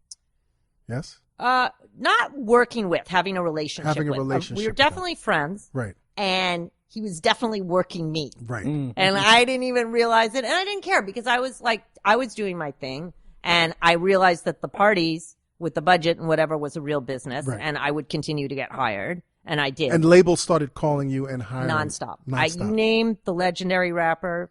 I did either their album release party, their gold party, their platinum party. Did you do the Third Base album release party? Yes, I did. The Cactus album. Yes, I did. That was one of my PMD party? Did I do? I mean, you name the artist, right. Yes, but yeah, that was everybody one of my has favorite. one of their that was first of all, that was one of my favorite album release parties, because that was my first album release party, and it was the last time I had a conversation with Keith Haring, because I remember he was in the spot and he was just real cool, and we all knew he had AIDS, and he passed a couple of months ago. So you're doing Daddy's House at the same time. You kind of like no, Daddy's House doesn't later on. Okay. It starts a little bit later. Right, okay. So yeah, because Daddy's House really starts like 91. 91. Puff and I did do a party together in the Red Zone in 1990. Right. It was a one-off. I remember it was this green paper invite that I made at Kinko's. It was awful looking. Kinko's though. Kinko's. Oh my God. I used to get Kinko's though. So much you business. Kinko's queen, huh? Yeah. Oh my God. And then as it grew, and then there were all the different downtown parties, and you would see all the promoters and Kinko's lined up on a Friday night going to get their stuff. It was funny as shit. Now I want to go back to that first bump that you had. Well, the first bump that we all knew about, which was the event at CCNY. Yeah, we can. But timeline-wise, we're weird right now. Okay. I need to explain Daddy's House Let's first. go. So Puff started bugging me to do a weekly party with him. So we'd done a couple one-offs and special big events, and I was still doing all my and it was special successful. events. Everything was super successful. Right. And he was bugging me to do a weekly, and I kind of said I didn't want to, and he wanted to do Red Zone, and I did this one thing with him, and then he just, and his gears were clicking, and he was like, so I finally agreed, because he couldn't get the deal at the club without me. So I went and got the deal. I knew the owners. And you're doing it reluctantly, or like just leave me not the fuck reluctantly. alone? It definitely took a little convincing, I think, on his part. Right. Because I was busy and I had my downtown stuff, and it was my stuff, and I did it on my own, and I never had a partner, and then he said, "Oh, let's call the party Daddy's House." It was like, oh, somehow and this is what he would do. He talked me into being partners, and then he talked me into letting it be named after him. He manipulates you into doing everything he wanted to do. Yes, but nonetheless, it wasn't bad for me. Right. We had it through an incredible party. We did Naughty by Nature's first performance. We did Cypress Hill's first performance. Wow. This is really how my relationship with Flex became cemented. Right. Like many, many great things came out of Daddy's house. Right. So you can't knock it. And I mean, people who used to go there have epic stories about who was there. And there was, an upstairs and a downstairs. The upstairs was VIP, and it had a kitchen that was open. And it used to get so wild in there that after a certain hour, everybody, like from Puff to owners to the DJs, I had to stay upstairs. Like I wasn't even allowed, like in the party. Yeah, it was fucking crazy. Those were the days of everybody wearing like sweatsuits with one leg up. And it was like, and Mount Vernon was in there hard and like whatever. I learned a whole other thing. And that's how I really met Flex. Because I used to stand out by the door in the beginning of the night when it was quiet, and Flex would come up to the ropes, and he'd be like, my name's Funkmaster Flex. I work with Chuck Chillout. I was like, I don't know. I was just gonna ask you. Your first DJ for Daddy's house was Chuck Chillout, wasn't it? No, it was Kid Capri and Red Alert and Clark, and we used to use Clark Kent. And we used to use not Clark so much there, and then we used to use it. What was his name? Triple something. He's not around anymore. I don't know what happened. Don't matter right now. Yeah, but he's on all the invites from back then. Right. And I had Q-Tip DJ one time. I had all back then. Yeah, which is crazy, and I don't remember it. But Q-Tip told Flex the story, and they both talked about it. We talked about it. Anyway, so many stories and so much stuff. Sometimes I really have to look at the invites to lay it out. So Flex is coming. So at Flex you. keeps coming to the door. The humble game again. Kind of humble, but kind of like, and I'm just like, he's just not appealing to me. Like, I don't like you right now. I was like, I would leave him out at the ropes. I'd be like, I don't know. I'd leave another the door. one. Go, right? But very different scene than Nels. Right. You gotta think Nels was fabulous, and here I am like, hood. Right. This shit is super hood. And but my downtown friends used to come. We loved it. Like, it was so exciting in there. It was crazy. Right. Until there was a fight. And then that was, the whole room would move one way and then the other way. It was like crazy. I taught all the little downtown girls, like, you don't run with the fight. You stand flat against the wall and just let it pass. There you go. Same thing you do in a shootout. Don't ask me how the fuck I knew all this shit. You just know. I don't know. How the fuck did you know all this shit? I was just built for this shit. I don't know what to tell you. She's built this for is like this. Crazy. And then right after the fight cleared, everyone to get back to dancing. Fill that space up again. Yeah. Oh yeah. So one night, Flex comes up to the door. I to this day, and you can ask him, you can ask me, we've rehashed it. I have no idea what changed in my head. Right. He came up to the door and he's like, "Oh, Jessica, I don't know if you remember me." I was like, "Yes, I do. You are Funkmaster Flex." And he's like, I really want to talk to you. I said, "Yeah, I'm going to take you to lunch this week." He was like, "You are?" What? I made him. That? I have no idea. Right. Took him to lunch to Jerry's on Prince Street. Mm-hmm. He looked beyond confused being in Soho because while Puff could figure out downtown was not a Flex thing. No, Flex was not cut out for I that. took him to lunch and I told him, I swear to God, I told him I'm going to make you the most famous hip hop DJ in America. Why? What was it? To this day, was this I a do fucking not know. experiment? I don't know. I was, like I said, I was just crazy. Like, shit just happened to me. Right. And I would just go with it and do it. I could So this never was basically recommend you my trust- carear path Right. to anybody else ever. Well, you should Flex because you were trusting your instinct. I guess so, but it was also sort of, if you're in the beginning of a movement, of a time, of an era, it works. But, like promoters come up to me now and they're like, "I really want to become a promoter." I'm like, why? Promoting sucks now. You Right. get $200 to host a table, $10 a head. Like, it's totally different from back then, but I don't know. Anyway. It's so funny. I've spoken to so many DJs, so many known DJs, particularly in the 90s. And they would all say, like a lot of them would say, "You know what? I'm better than Flex. I'm more accomplished than Flex. Flex doesn't have anything on me. The only fucking thing that Flex has, the only reason why he's winning is Jessica." I've heard this many times before, but the one thing that you take away from him in a sentence like that, and of course these DJs would take it away from him, was his hunger and his drive and his work ethic. So, yeah, like people used to come to me all the time, artists and DJs. "Yo, I want you to do for me what you did for Puff. I want you to do for me what you did for Flex." Well, it doesn't work that way. Right. Like we had, as it happened, these two really important people in hip hop I had incredible chemistry with, and they had a drive and a work ethic that was insane. I did not remotely hand anything to them in a silver platter. They In earned fact, it's really the reverse. Right. They handed me the content and the good. And you steered it. And I just helped. Right. Really. and again, we had a great chemistry. I mean, for the 7 years that I managed Flex, I mean, our management was intense. We probably talked, 15 times a day, like at any hour, any time an idea came in our head. If there was something, if somebody was beating or winning over him and whatever it was, a ratings, a club, whatever, he would think, he would make a plan. He would put so much effort into it. And, I was there to assist, but by no means did I give this to him. I'm still curious as to why you fucking took him to lunch. Like, what did you fucking see? I was just charged back then. I just thought Did you feel you were a star maker in a sense? Like, I Not could yet. take this motherfucker who's not a downtown dude and make him a fucking star? Yeah, why did you choose Flex? Why not Capri? Why not He Clark? didn't come to me. Right. They didn't ask me. Right. Many years later, I think Clark and I had a couple of discussions about management, but at that point it didn't make sense. Right. I think that I have always been very susceptible to, okay, this is a really bad example, but sometimes somebody will be like, well, why did you date that guy? Well, he asked me out. I don't know, It was that simple. It was it kind of What, is Dallas that Penn, simple. you fucked up. Big time. Big time. When I buttoned my shirt, I should have been like, hey, can we, You should have been like, no, look at this shit. I don't know. To this day, I don't have the answer. Right. I don't have the answer. And- but it certainly started, history. And, wait, you only worked with him for 7 years as his manager. Mm-hmm.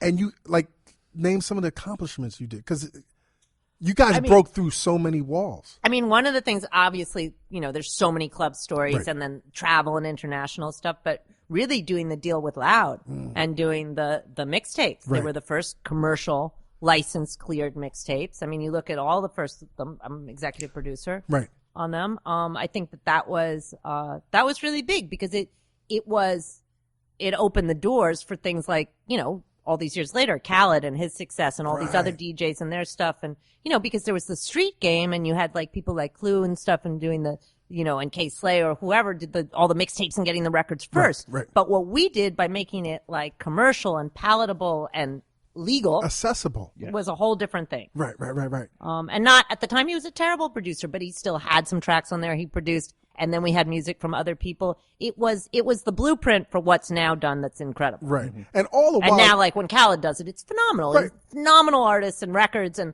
energy and whatever it is. But the concept before I managed a crew of DJs, the concept didn't exist for a DJ management company in hip hop. And then they were like, right, everyone was a kind of lone wolf kind of. yeah, it just didn't even occur to people to have managers, really. Like, your homeboy looked after your shit or something. The Flip Squad was, revolutionary. Was Flex the first person you managed? As a DJ, yes. Yes. Who else were you managing at the time? Again, I'm really bad with the timeline. At probably the peak of the Flip Squad, it included Biz Markie, Wow. Doo-Wop, Enough. Mark Ronson was an honorary Mark member. Ronson. Jusky. I'm forgetting somebody Big Cap, Big of Cap, course. right. My God, he made up the name Flip Squad. That was the height of Stress Entertainment and Right. Flip Squad. It was those two logos, and that was on everything. That was on every invite, everything ever. So you're anywhere. not sleeping right now. You're managing, you're promoting parties. You're not sleeping. We're talking about this. We're just talking about this whole period. Right. No, I loved what I did. Right. But I will tell you that it never slowed down enough for me to stop and really have any perspective and sort of rein it in and maybe be smarter as a business person Right. for a long-term perspective. What were some of the mistakes you were making? Well, I think that the equity was always in me rather than the business. And I could have really built out a proper company and, had Right. and delegated but it also I kind of hated In terms of a brand, Yeah. like people say brands. Yeah, I mean, it was a brand, but it could have had investors. It could have had more proper business. Right. It could have had more staff that did more bookings. You look at the DJ companies now, and they say they're managers. They're not. They're booking agencies. Right. But they make a fortune. And it's funny, in the same way that Flex made the blueprint for the albums, I made the blueprint for the 4 a.m.s and the scams and the DJIs and all that stuff. Their business is made on a template that I created. Right. But again, it's kind of classic. If you look at very early rappers and stuff, usually if you're at the very beginning of something brand new, you're not the people who have the huge success. No, not at all. It's You're the usually pioneer. the next generation. Right, you're the yeah, pioneer. You're the pioneers, pioneer. So Don't be I always talk about how I don't want to be the pioneer. I don't ever want to be the pioneer. Right. I just had no idea I was one. Right. And I was also very, I was a little irresponsible. I'd say, I was just on fire. I mean, when money's falling out Money was falling out of trees. You got to understand, this is before there were sponsors Right. and 360 deals and brands and all that shit. The record companies were writing me And you're the checks. fucking go-to. $100,000. What's the stupid shit you're doing with the money? Shopping? Just dumb shit. What's the dumbest shit what's the dumbest What did you put rapper fur shit? on? What's the dumbest rapper shit you did, Jessica? What did you put gold on? I really never did that kind of shit. I just lived really nicely. Right. But not on some like what I considered nice, you Right. know, like Did you take a bath in champagne? no, I really did. It wasn't really that wild. It's Right. kind of crazy. It's also, the other thing I will say is it has never, ever, ever been the amount of money that people have thought it is. Right. I mean, if I made a tenth of what people say I have made over the years, I would not be around or doing this Of course. shit anymore. Are you kidding You'd me? be in Ibiza right now. Yes, exactly. I would be off in the hills in some fabulous renovated farmhouse in the hills of Ibiza, like chilling. There were tons of great times, but Yes. there were some lows. 100%. And I think of the City College Yes. incident only because I was a student at City College at the time. Mm-hmm. And it was interesting because that event, I still accuse the people that attended that event of not being respectful of one another. There are so many awful, awful things that relate to that Can you event. walk us to that? I can walk you through it, but I want to do it quickly because Okay. it's not something I particularly care to course. relive or think about because Right. it was truly horrible. But also, since I was accused of a lot of things that were not remotely true, it's, I don't mind speaking about it. Okay. The long and short of it is that Puff and I had been legally incorporated together, and we had been doing a lot of things together and had plans. Under what name? Extra Large Production. Okay. And we had That's plans. so 80s. Yeah. And we had plans to do things together. This stemmed from his intern going into A&R days. Right. And we had plans to do things together. And to simplify it, let's say we decided to disband and dissolve the company and not do stuff together anymore. But we were still cool, but all of a sudden I wasn't going to be a partner anymore. So there was a little He tension. was on fire. He was on fire. And did you feel that, oh, motherfucker, you don't need me anymore? It was never only me. He had so many different things with different people. I never was really that upset with it because I had plenty of stuff going on as well, and we were cool. Okay. He and Heavy D decided they were going to do this event. And because he and I were not working together, I had nothing to do with it. Right. I had a flight booked. I was supposed to be in Cali on vacation. And they were bugging me. They kept calling me for, oh, how do we get this done? Or the flyer, or this or that, like all this stuff. But, they knew better. They were putting this whole thing together. Leading up to it, they were already promoting it and advertising it. And I don't know how they set up the tickets. I didn't know any of that stuff. Okay. They had a disagreement with each other about who was going to watch the money at the cashiers and the coming in. And Puff wanted his boys and Hev wanted his people, and they went back and forth. So purportedly, it was brought to me that the only person they both trusted was me. Jeez. I was like, I'm not even going to be in town. I'm going to California on vacation. This is not my shit. Yeah, like, screw you. This is not my shit. Right. Like, you cut me out. Like, here we go. Persuasive Puff. He could talk me into anything. Change my ticket. All right, I'll stay. I'll watch the cashiers. I didn't book the security. I didn't organize the event. I didn't Were you sell going someplace tickets. warm? Because it was fucking cold. That I fucking honestly don't week remember. that- I think I was just going to LA to hang out. It was or someplace something. warm. Okay. Yeah, it wasn't like whatever. And again, like I said, I didn't book the venue. I didn't book the security. I didn't hire the door people. I didn't make any executive decisions. I did not design the flyer, which looked like the flyers I used to design at the time. It was made like for the after party, all that stuff. I didn't do any of that. Right. I strictly hired the 4 girls to be cashiers at the table, stand there and watch them, and make sure at the end of the event, the money left the building safely. Right. And the agreement was that probably the money would I'd have security, the money would leave, go home with me, and they'd get it from me the next day because they knew I wasn't going to steal the money. I mean, can you imagine? There was no other person on the planet they trusted. So that's truly, the extent of my involvement. The way so many horrible stories and things, I mean, on another occasion I could break down what I think happened outside, but it was terrifying. It was terrifying. And it was so many people and surging towards the doors and those glass walls and security had no control, and there were so many different things. And at a certain point, the crowd was getting closer and closer, and it was terrifying. Right. And I told, It was like a force of nature in a sense. yes, it's that there's a word for like when there's a mob mentality? Yes. And even before it became mob mentality, just when a mass of people start to move, it's beyond an individual control. And you, who's been so intimately involved with night scene and events, and you have like this instinct, you knew like this was some Listen, when shit. I got there that afternoon to set up and I saw the people outside and the In the ropes afternoon. in the afternoon, I thought this is scary. Right. I thought it's scary, but listen, it's not like Hindsight is 20/20. hindsight's always 20/20, and I certainly didn't think this is so scary to say like, hey, you guys, something tragic's going to happen. Right. It hadn't happened. What I thought is this is going to be a shit show. Right. It's going to be a mess. Right. I was like, sloppy. cool. It's gonna Let be them sloppy. see that it's fucked up when I don't organize it. Really is where my head was at. Right. And and occasionally people saw me or I walked outside, people were screaming my name. I was like, I'm not working. I got nothing to do with this stuff. Right. If I told you to this day who the two people were who were running the door and security, you would be shocked. You know them. Industry scene, like all the shit I got blamed for. Who was at the door? I'm not saying. Okay. Ooh. I'm not. But my point is. Don't say it. I wouldn't. But my point is. They shouldn't have been at the door. Listen, they probably were. Right. But it wasn't something they had expertise in. Right. I mean, first of all, nobody had expertise back then. But I certainly, I was so maligned for so many things that I had nothing to do with. Well, I'm glad you said that because for years I thought you were part of the main promoter. That's right. I thought you were part of that triumvirate, and you were like, okay, you dudes, fall on the sword. Yeah. No. And so what happened was, as it was really, there was a few people, notable people, well-known people. Right. That got in through a different door, way down the other end of the building, and came through some back hallways, and we walked them down.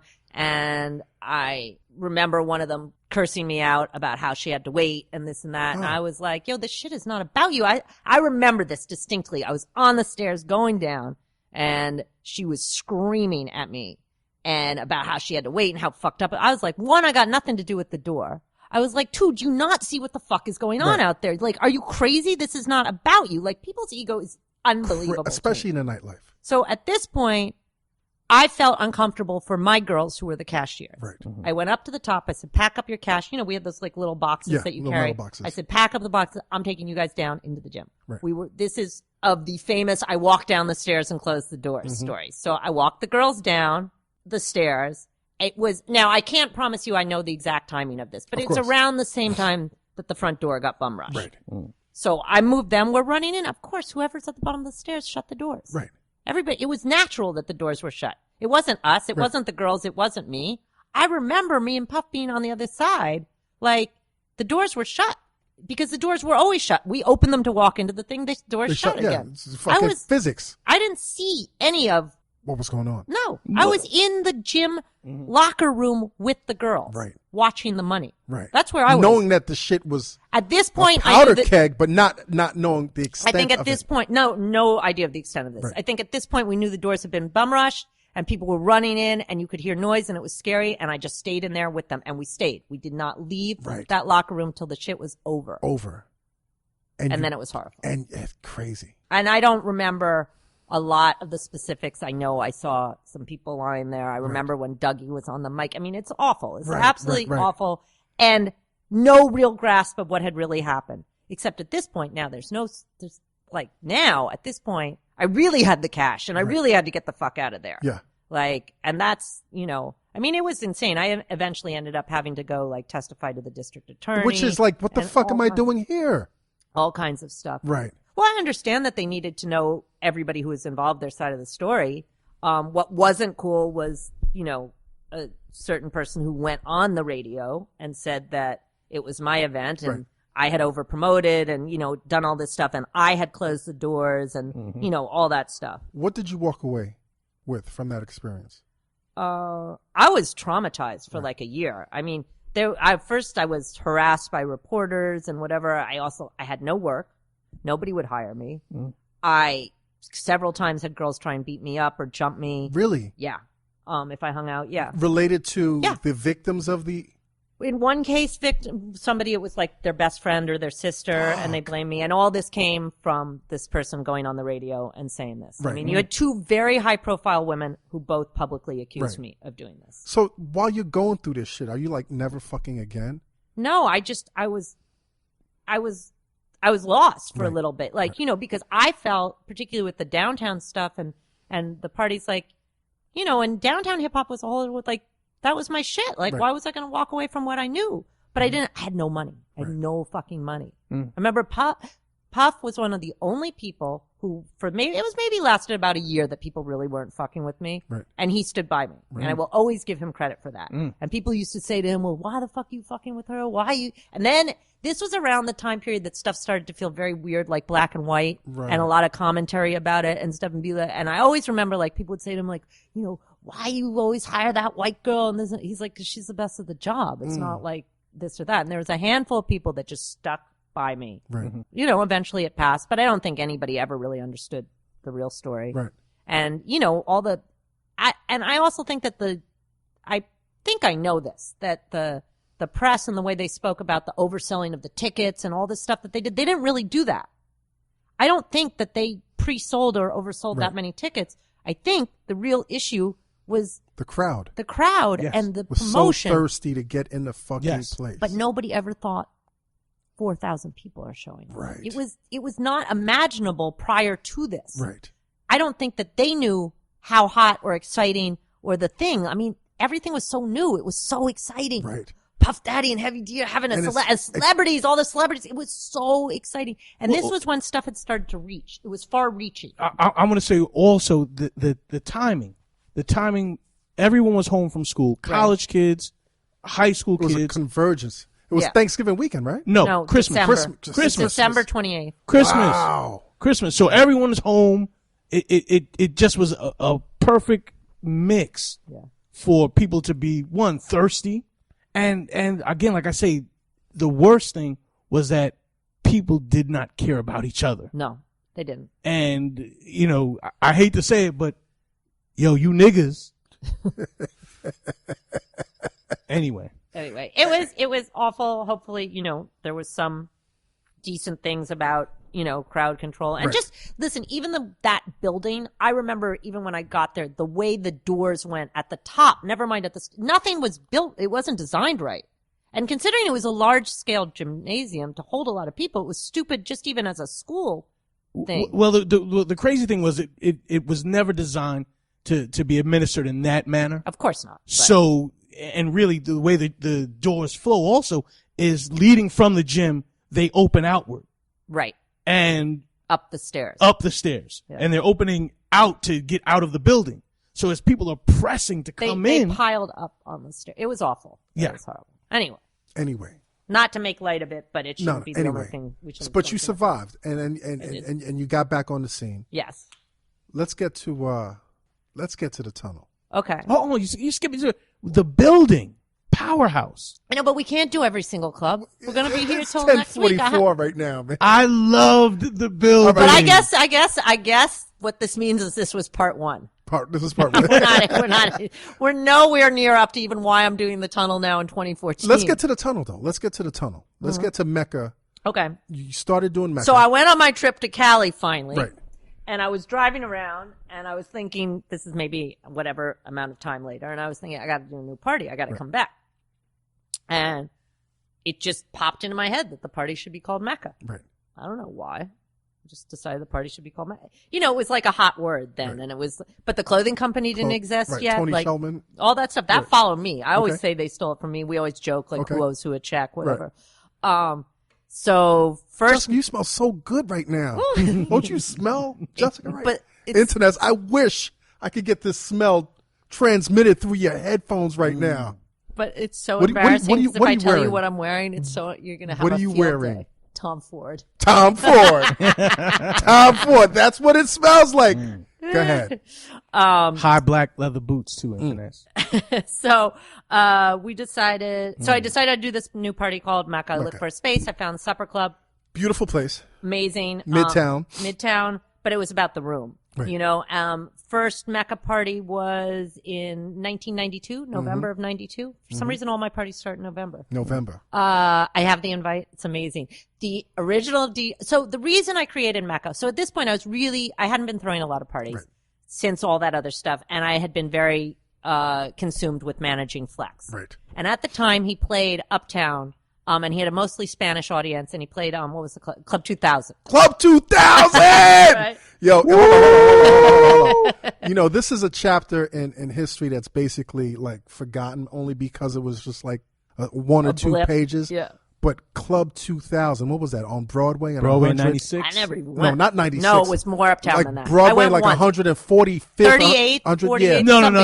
it would have been higher then. It would have been like 150, 147. Whatever, it was fucking Uptown. It was all right? Uptown. 147. And this was like, 147. it was so ghetto in Club 2000, but it was so exciting. Yeah. And you knew, you knew cats in there smelled like fresh cocaine, right? And it was the first time in New York City that I was at a regular, club. You paid your money, you went in, you seen the drug dealers, and you saw the strippers. Right. Then you saw like the Puffs and the Chris Lighty. So it was like this whole other element of clubbing that I had never seen before. But that shit was so exciting. Anyway. So as Flex's Mecca manager. Audio. Yeah. Remember Mecca Yep. Audio? Okay. So as Flex's manager. Google that, internets. I'm sorry. That's all right. You got to school though. Yes. I'm sure a lot of this people are like, what the fuck are they Club talking about? 2000. So I decided I needed to create a party Right. that was built around Flex as a vehicle to expand his audience. You have to take him out the and hood. not take him out the hood. He had just started on Hot 97. Right. Bring my hood, not my downtown hood, but my big black following to Okay. him Right. to get him out of this weird Spanish niche. Because he that was in. a dead end spot. Yeah. It was exciting, but it was a dead end spot. But it was also like they didn't represent enough people to be listeners and momentum. This was like Right. we were going to start doing, street campaigns and stickers. Remember when I did the street campaign for AZ? Yes. You saw the stickers Yes. everywhere. Yes. It was those days like that. I had a team and I had a crew and Street team. yeah. I mean, other people claim to have invented that, but whatever. Okay. Anyway, Okay. I was taking every tool I had to sort of build Flex. So it was like my team, the Flip Squad, this. I wanted to create this party. So came up with Mecca, and we launched at the Supper Club. And the two opening DJs, but they weren't called opening DJs then, they were just the DJs that played before. This is amazing. Was Belinda, as in Belinda Becker. Yes. Like, who's still DJing and fabulous. And the other DJ was Drina De Niro. Drina De Niro. My friend Drina, who is Robert's daughter. That's crazy. Yeah. So I have the invite. It's crazy. That's crazy. Mecca with Go-Go Girls. It's like some funny sketch. And it's so funny. I have this bad graphic design that I made at the time. I didn't have a graphic designer. Right. And I took the little pyramids in the eyes from the dollar bill and it's on it. So years later, like, look, see, I told you she was Illuminati. Yeah, I just read an article today That's about why how you Illuminati are one of the architects of Illuminati and hip hop. Did you read that article? I didn't see the article. I've seen the excerpt from that stupid book Right. they wrote. I mean, it's amazing. One day my mom calls me. She's like, so what's the Illuminati? I'm finding this.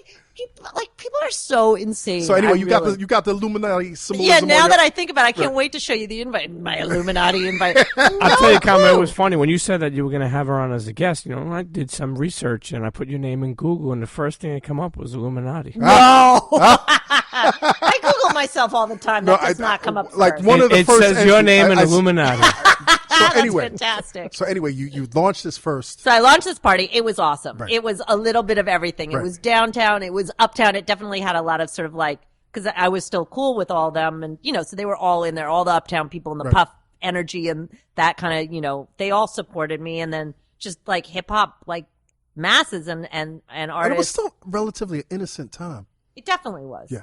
And I was really tight with, like, Chris was one of my best friends, Lighty. And so How did you meet Chris? he started coming. I really don't know. I can't remember the first time we met. I remember the first time we really hung out and talked, and we were kind of like instantly friends, and we were friends for 20 years. And he was kind of thuggish, more on the thuggish side then, or to the outside, I guess. Right. And I gave Chris a real platform to act like a thug when I put him down with me at the tunnel. Right.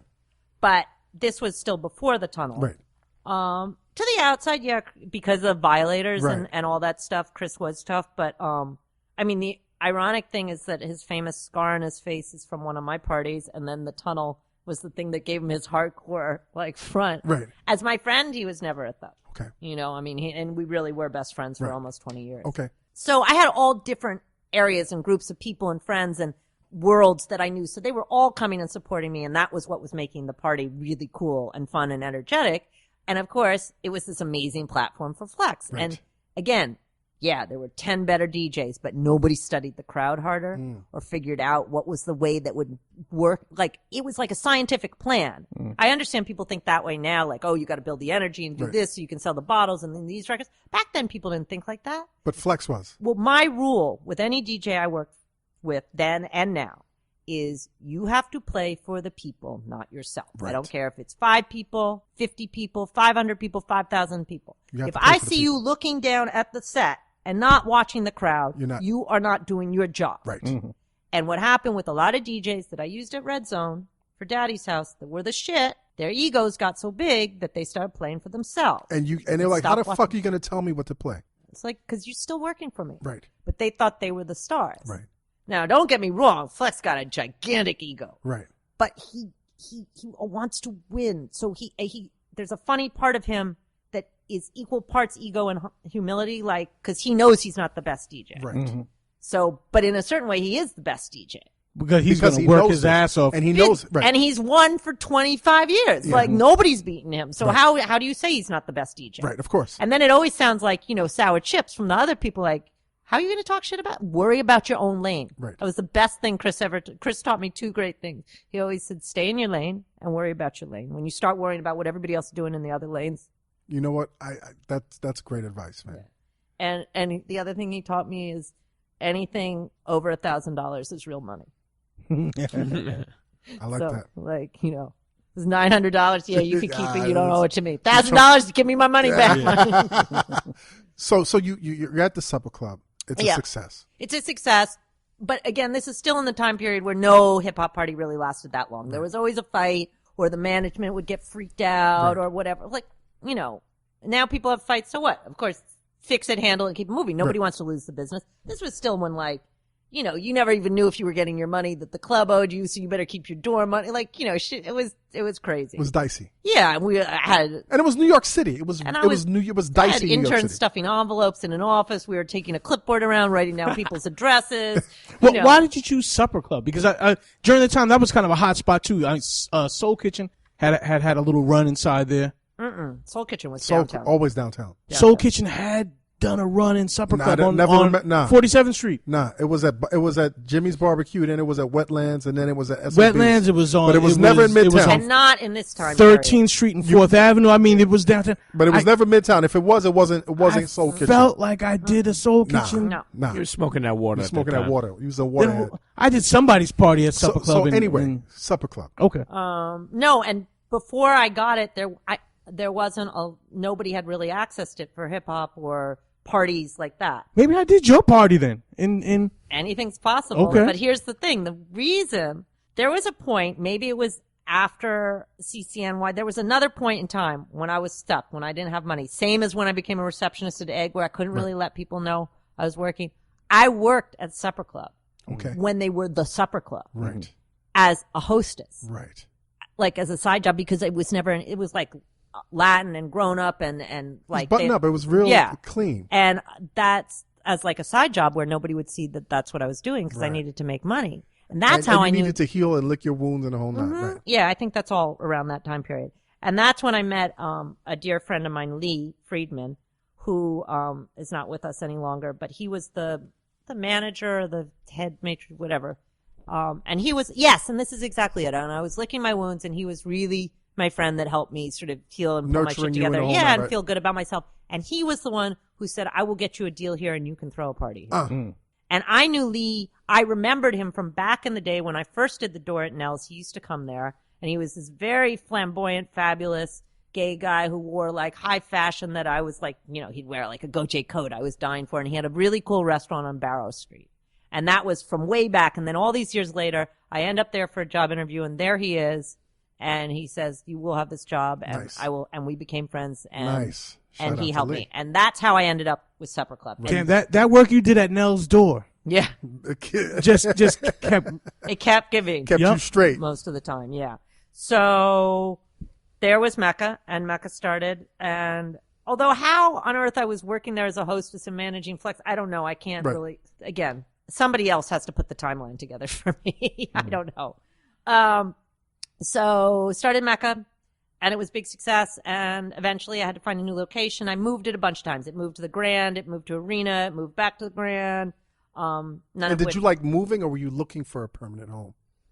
I didn't like moving. They would move out of necessity. Right, of course. Either the, club owners would get scared, or there was a fight, or whatever. Something would just happen, or the owners were shady and I thought they were stealing money from me. Right. I mean, one time, Arena was where the famous story, like Biggie and his boys jumped the bar and stole all the money out of the cash registers. Right. I wasn't even mad at Biggie. I was mad at the club owners because they locked me in the liquor walk-in storage thing in the basement because they thought I had all the cash from the door. Right. Because they figured if the registers got robbed, like at least they could get the door cash. Right. And it they had you locked in. Yeah. It was just me and my assistant Mar at the time. And it was like, the big coolers, the walk-in Yeah, coolers. yeah. It's a little scary to be locked in a walk-in cooler. Yeah. Nonetheless, I took all the cash and shoved it down my pants and they didn't get any. And it was around this time I remember, I have a specific memory of hanging out at the Grand one night and, being with Chris, and we were just sitting around talking shit, watching the party build and everybody come in. So this was around the time Chris and I started to get really close. Okay. And then I moved it to the Tunnel, and I moved it to the Tunnel because it was Peter Gation, so it was the same owners as Palladium. I'd done events at the Palladium, so And you knew Peter Gation. Yeah. And I had the relationships. Right. Because of Nels, everybody in downtown New York knew me in the scene. Right. I was a princess in that world. I had been in the press and the magazines a million times. Totally different world than hip hop. They knew me as this white girl through these parties. They had no idea my history or this other world. Like Got deeper, right. Fast forward, 20 plus years later when you have like Russell and Noah Tepperberg at the same table, you know what I mean? Like it all comes full circle. Of course. But back then it was all a million. How was Peter? How was dealing with Peter? Back then it was okay. Right. I always say that, like, my last big Memorial Day weekend that I did there was like his bail money. Mm-hmm. But, they didn't treat me great. Right. And, ultimately, not so much Peter's doing, but his Team. Yeah, let's leave it at that. Right. Really ousted me. Right. And, and Flex stayed. And Right. that's when it really changed. Right. Because it became Mecca. When I moved there, it was Mecca at the Tunnel. Right. And then when I left, It's it the was Tunnel. the Tunnel. Right. And it did run for quite a while. Right. Without me. So you guys hit the No ground. love lost Right. between me and Peter. Of course, but you And guys. he never spoke to me after the Tunnel. Ever. Right. I mean, I used to go into his He office. said and nice talk. things about you in the Complex article. Yeah, but he should have. Right. Of course. What was he going to do? He looks stupid if he doesn't. Right. And now at this, fast forward all these years later, we have funny, weird, mutual friends and connections and strange stuff. But I used to go in the office. I mean, he was always respectful to me. I'll Right. give him that. And again, I was crazy back then. You couldn't tell me nothing. Like, I think back now, if I would have been looking at this little 20-some-odd girl, like, I was like a bad bitch. Like, Right. I just thought I knew everything. Like, And the you one did know eye, everything, the one but you- eye was but- talking to me. But you did know everything, though. Yeah. You I know. did- you did know everything. It's funny when Flex and I dissolved our working relationship, and it was complicated, and we had this big argument at one point, actually a legendary argument that many people heard. It was in the Delano in Miami. Okay. And it was heard on floors above and below. And anyway, It but was on blast. it was completely Good on thing blast. the internet wasn't around. Oh my God, right? Just two-way pagers. Right. So he says, he's screaming at me and he's like, why didn't you tell me? And da-da-da-da. Tell you what. Well, it was like all this stuff, all the success and things that were going to happen. Right. And I looked at him and I was like, but I didn't know any more than anybody else did. Right. I just proceeded with some insane confidence that everybody assumed I knew. I didn't fucking know. Right. It was Nobody the knew. Wild, Wild West. Nobody knew. Right. It was crazy. But anyway, so through various, That's a crazy way to break up. Like, I didn't know I was going to be this tremendous. Yeah. And it's because of you. Goodbye. Yeah. What the fuck? it's kind of funny. So I got the Tunnel and I actually got it for 2 nights. I got it for Wednesdays and Sundays. Right. Now, Sundays was a graveyard shift, basically. Yeah. Well, they gave it to me. See, this is how I always got Sunday. This is because nobody wanted a hip hop party, but Sundays, there was no successful money to be made on Sundays except gay nights. And there's only a few gay nights. So in the beginning, I could only ever get a club on a Sunday Right. because they gave it away. but it's also why and how Sunday has become the standard across America as the night for the big hip hop night. Live on Sunday. Right. And all these other cities started doing it after, Tunnel became so huge. So anyway, I did do a party at the same time I was filling the Tunnel on Wednesdays and Sundays. Wow. Think about that. That's crazy. Wow. And this is not like now when you have a team of promoters and hosts. There was nobody. Right. There was me. Right. Well, what night was Daddy's house? Was it Wednesday or Thursday? It changed. Okay. Because at one point we had a really huge fight and we closed and we reopened on a different night of the week thinking that would make a difference. I have no idea. But it was both. Mm-hmm. It ran on both. So Mecca hits the ground and it's instantly successful. Yeah. And it's successful everywhere we move it, right. even despite insane stuff. Right. Bar jumpings, liquor cooler. And what's some of the insane? What's the most insane shit you saw? Well, I think that it was super cool until we got to the Tunnel. And Right. when we got to the Tunnel, even Mecca at the Tunnel, that's when it became insane. Right. Cool, but insane. Is it because you guys opened the door to the general public, or more Just the number of more people? access? I mean, just by volume, the space is bigger. Right. But the brand and the night and word of the night had been building. And at this point, even though everybody knows about Daddy's house and all that, none of that stuff lasted that long. Right. This lasted. This was an institution. So it started spreading. People in Philly, Virginia, Fuck. everybody was coming. They drive. There were night. If you hit the West Side So Highway, fuck Jersey. Yes. It was like Yes. Philly Yeah. and DC. Yes. you hit the West Side DC, and Highway, Connecticut on and a Sunday Delaware. night, Yep. on a Sunday night. It was a car show. You could What? see the fucking car show I heading. It was remember a that car shit. show. It was crazy. Yeah. Not only that, but real talk, the 29th Street side of the tunnel at Crazy the end of shit the going night. down. Woo! And you add the cops to that shit. Oh, listen, before the cops even got on, I'm talking about when in the heyday, when it was just the daily operation. You got hustlers coming from everywhere. Got the hookers and you in the got street. and you got You had every level of hustle going on. every level of hustle. That's Like, right. half the people out there weren't even trying to get in the club. That's They just so had business much to handle out fucking cash on that block. there. Yeah. It was crazy. So much fucking Yeah. cash on that block. Yep. So And then inside, okay, so you got to remember this is before bottle service, yes. before waitresses. So what would happen is, let's say, Puff comes and Jermaine Dupri comes. I heard And about they would be this. at the end of the bar. Right. You want to buy out the bar. So give me all the champagne. Give me all so one of them would say, I don't know what it was. Give me all the Dom you have, Right. right? So they get all the Dom. We had no buckets or set up or tables. So you know the big black rubber trays the Yes. busboys carry to Yes, clean up? yes, yes, They yes. take that, put it on the bar, fill it with ice, and dump the 20 bottles in that. So then Puff would be like, well, give me all the Cristal you got, or Right. whatever it was back then. I So don't even remember. Jermaine and They Puff were used the to historically go back and forth. Right. And it was that giant bar in the middle of the club, and they would stand at the bar and line the bottles up on the bar, and it was crazy. Crazy. And it was like so they were much the two of the fucking money. so much money. Well, but don't forget, shit was not that expensive Right, back then. right. Either. It's not like now when some guy goes to live and drops 80 G's. You know what I mean? Right. Like, so they were spending a couple $1,000s. Right. Really? In the scheme of things, big deal. There was no... The sight of it. The sight of it was so important, Mm-hmm. and it was so had to do with who they were on the scene, and it was so important that they show that in there, that they were the kings of this shit. Right. And they were. But it was like, it was about swagger and energy. There was no shit like, give me discounts, give me sparklers, give me a waitress. It was just, give me. Give me. I can have this, give me. Yeah. Let me, this is my part of the bar. And then there was crazy shit going on all over the club. I mean, The unisex bathroom. yeah, but also just like territory. Like when you headed out towards the dance floor and it got darker, I don't know which corner was what. Because again, a little bit similar to Daddy's house, there would be a point in the night where I would just go in the office and Because stay you there. didn't belong in the general. No, but I was comfortable in the DJ booth, and I Right. liked it, and I have always felt comfortable in the DJ booth, and always felt comfortable watching the room and understanding the music Right. and the energy. And So when you say territorial, like you in terms of like Brooklyn Brooklyn. side, and you didn't want to fuck with the Brooklyn side. but the best thing is when like the right record would come on, and you'd start watching the room, and they'd start going Brooklyn like that. It was amazing Right. to watch. So many performances there. Yeah, but a lot of the performances did not occur till later. In the Okay. beginning, it was built on the brand. On the brand. It was all the artists were in there, but nobody was performing. They were just in there. I remember everybody would be in there. Right. And the performances came later, and mostly after I left as Okay. a means of promotion, Right. because they'd put them on the flyer. I mean, don't get me wrong. I did some crazy shit. I did Luke one year for New Year's Eve. How was like, that? Crazy. Because New York wasn't accustomed to that. No, but I think there's always been an affection for Uncle Luke, and there was Right. an understanding. And remember now, I mean, it wasn't just New York inside. It was everybody. Yeah. It was everybody. It was And you also everybody. have to remember all during People this time flew I in. was getting hired, so I was always doing other parties and other Right. things too. So it was always, so my network was so vast too, do the Source after party, do the this, do Right. the that, whatever it was, I was doing What was it. your most memorable night at the tunnel? I gotta say that there's a few funny stories that stand out, but in a certain way, it blurs into one memory. I don't have it super separated.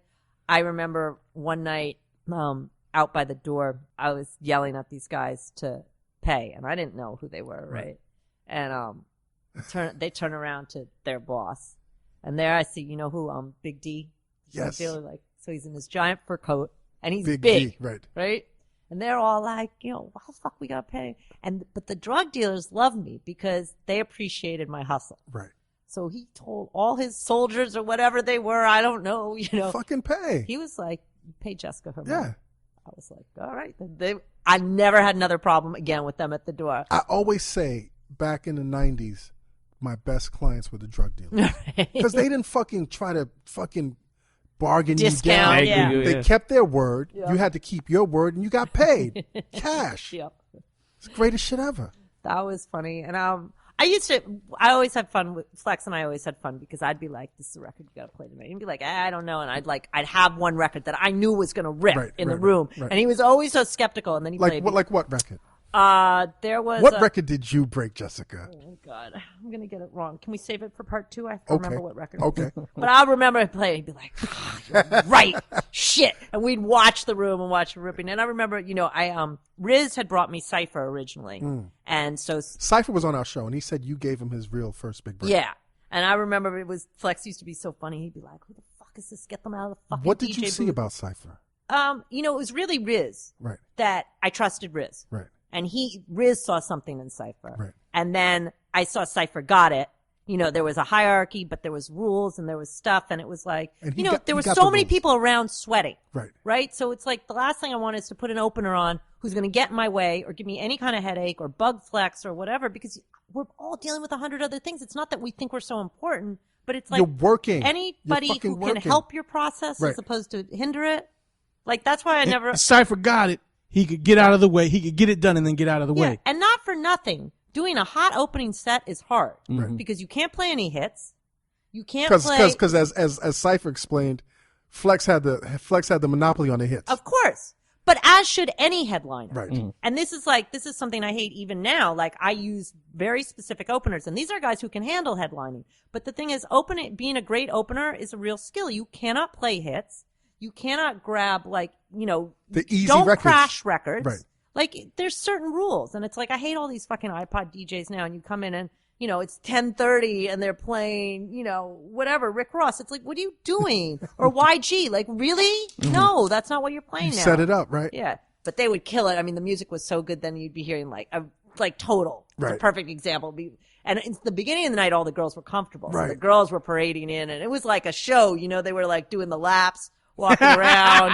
Everybody Laps, seen that's them. what How did call you them. get all the girls We in call the them club? laps. Like, how were so many girls? Because all the right N-words were there that Right. they wanted to see. Yes, Like, come yes, on yes. every level. Celebrity, dealer, Right. street, swag, like whoever In the you wanted, street, right, exactly. whoever you wanted to see, they were They there. were there. Right. And even if like the guy you wanted to see wasn't even going to party, he was going there because that's where he could find the person he needed to Right, speak to. right. There was probably more deals made, more meetings of the mind Right. there. Like, it was crazy. Because you have this impression that right now, like a lot of hip hop, quote unquote hip hop parties per se in New York, is sausage fests. I don't feel that so much now. Right. I think maybe you get that with shows. Like, there's certain artists, backpack artists and whatever that I think then the audience is really guy heavy. But I think most clubs put a lot of work into balancing it out. Right. And that's why all the stupid hosts and sub-hosts and promoters and bring 10 girls and you get a free bottle and all this crap that goes on now. But there was certainly a long time period where it was horrible. You'd Right. go to a club or a party and they were sausage fest Yeah. and whatever. And that shit is never fun. No. You wanna What guy see wants to party with 100 other guys? This was mad dudes? again Who like my wants to cut DJ somebody? like my DJ rules. I had rules about the girls. It's Right. like the more girls you have at the party, the better the party is. Less It wasn't fights. Right. hard, but Right. these were like my basic tenets, and I used them at every event, always. Right. You know, and it was like, if you're not on my page, Right. I don't need to fuck with you. And I think that was my big thing. I always talk to people like, don't do it my way, then get the fuck out. Get the fuck out of here. I don't care. Now, another thing you're credited with, Jessica, and I just found this out doing my research, is you really helped create the famous or infamous Puff Hampton white parties. Yes, I did. Let's talk about Top to that. bottom. Let's talk about that. Well, The Hamptons. yeah, it's a lot of It's a stories. whole other territory. It's a whole era, a different era, territory, whole other thing. I mean, you know, it's funny. There's a lot of people who claim a lot of credit for the white parties. Right. They were line items in my budget. Okay. Line item. What? Yeah. Pop that collar. Yeah, right. She just popped her collar. Without question. Right. You know, Puff and I created the white party together. How? It Were you was- thinking Great Gatsby? What were you thinking? It's his vision. Again, this goes back to the same thing of people Right. saying, do for me what you did for Puff. No, they were incredible and they brought me the tools. Right. But he and I had a great chemistry. He trusted my ability to, you know, implement and produce and direct and create. And it was so much work. You have no idea. So much You work. know, they were so fun. Yeah. Like, I love getting invitations. They were or epic. invites to every And industry do you party. understand But the the invites to the white party, I was like, bitches, I'm out of here. It's such outta it was here. such a big deal. And you got to understand, Puff and I, like, we went over that list. Like, every single name on that list was approved by both of us. Thank you. Like, it Thank was you, not Jessica. easy. Thank It you, was not Jessica, easy. for getting me in that bitch. Jessica, speaking of another Hamptons resident, did you help Lizzie Grubman when she was going through some difficulty? Not when she was going through difficulty. She did do the PR on the white parties, like maybe 2 out of 6 of them. Okay, But not when she was running down bitches. No. Okay. I thought you had helped fix, because I was like, yo, Jessica Rosenblum was like the white Olivia Pope back in the day. Like you were out there fixing shit. No, I certainly fixed a bunch of shit, but not her Good stuff. for you. Okay. Those were the best parties, man. They were amazing. Those were the best parties. And then I will always say that I wish I could have just attended one white party. you never just, it was never. Well, even by the time I would change and be, in theory, partaking in the party, it was weeks into days of exhaustion, Right. into like, I was delirious by the time it happened. Right. I mean, you know, somewhere between hanging 100,000 Christmas lights in the trees, getting cherry pickers with illegal workers to hang lanterns. One of the couches is cream instead of white. Like, my poor dad, rest in peace, came one year and he was wearing fabulous like linens, and Puff decided that his pants were cream and not white. They had him in the basement putting Come Sean on. John pants on him. Ah. I mean, it was. And were you like, what the fuck are you doing? No, Pop? I said, Papa, I told you you have to wear white. Because we had turned away so many famous people. I couldn't. I was like, Mommy, I told you, you really, really meant white. It didn't mean cream. Pops. Like, so funny. Damn. Now, talk about the So I have a initial great- the initial reaction from the Hamptons. Like, they were not trying to fuck with Well, that. okay, at yes first. and no. Right. He had rented that house the year before. The house that And- he bought. Yes. Right. Where all the real original white Right. parties were. Beautiful house. The year that he rented the house, I don't know if you were out there that year at all.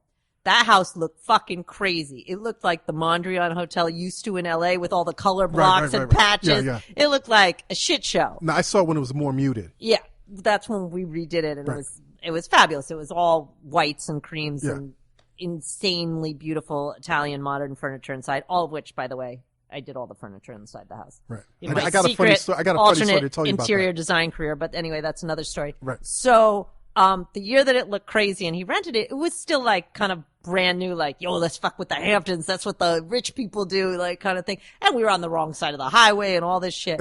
And, and the parties were a mess. Like, the hood was driving out to the Hamptons, clogging up the highway. They were filming for MTV. It was chaotic. Barbecue, ghetto style, right? Like, they were having a breakdown in the neighborhood. Property value getting fucked Everything. with. So then, fast forward a year, he buys the house and he paints it, and he's like, "You'll fix the inside." I was like, And "I you got fixed you." it. I did it. Well, my mom's actually an interior designer, Okay. so I had her help me certainly. And but I really I fulfilled my shopping fantasies. I was like, B&B Italia, and like it was like beautiful, the furniture. I'm in going there. to tell you a story. It was a Father's Day, and Puff gave my office the keys to the house. to the house. So my kids at the time, I think, was like 1 and 2 years old. We had a great time. He had his staff there. Spent the whole weekend. Came back. Puff for the next week. He's like, who fucking pulled the button off my pillow? There's a fucking button missing from my pillow. Which one of you motherfuckers kids ripped the button off? I'm like, fuck your pillows, Puff. Do you remember those pillows? Oh my God, he has such an amazing capacity to retain all that kind detail. Of Yes, yeah, yes. he'd be running 17 things, but be like, so what did you order for this corner in the house? Yeah, it's like micromanagement. Crazy on an incredible level. Incredible dude, man. But so that following year when we fixed the house and whatever, and he's like, I want to throw an incredible party. White Party concept was his. Right. Creation of it was us together. Okay. And I've never really jumped in front of the press or tried to claim credit. It's just not how I do stuff or do things, which is why on the rare occasion I do talk, I will say all these fucking people who claim they did the White Party, they were line items in my budget and they work for me. I ran the entire fucking thing. Top, I like that. bottom, right. Guest list, production, design, ideas, talent, artists, everything. The jazz bands, the acrobats, the fireworks, the hot air balloons, the whatever, all that shit. The brownies? Crazy. Yeah. The brownies? Well, they were made specific. Jeff Burrows was the brownie master. So, but it would be like, get Jeff, get him to make the brownies for the party. Brownies had motherfuckers. With? Brownies What do had you think? motherfuckers walking on the walls, B. Climbing, I just gotta think about it right now. hiding in the tent, the one tent. Amazing. But so it was a funny thing that very first year, that it became the White Party and not just a party. And we actually did a couple other events. Right. Every year there was a barbecue and there was a dinner. Right. They were sort of all became annual things, but obviously the White Party was the big production. It was the biggest one. And the very first year, Puff was sort of still transitioning out of street hood, hot mess, used to dance in Stacey Lattice, saw videos, I'm not sure, I don't even realize I'm that fabulous yet. Right. So we told him, me and Josh Takeman, we told him, you want this? You want those? You want to fuck with the rich people? You want to fuck with the society people? You sweating all that, right? We're like, you need to shut up and you can't invite anybody. And for the first year only, he agreed. Did he fight the impulse? Well, of course. Right. We knew, we'd both worked with him for so long that we knew who the family core crew was that had to be covered, and we knew who the party people were. Right. We knew, you got to get, so-and-so from uptown and so-and-so, so they were all covered, but we were like, we need you to shut up. Shut the fuck up. So we don't need any middle brow. Right. We need our ghetto celebrities. We need our Hampton society. We need this, Let us put this puzzle together. Yeah. And that it certainly was a stepping stone for a lot of things. Wow. So that's the White Party. Wow. Lastly, I know you've been very generous with your information. You were that close with Chris. Yes, And you put together his wedding party, I did. which was fabulous. Yeah. It was pretty insane. Did you talk to Chris? When was the last time you spoke to Chris? 2 months before he passed. Right.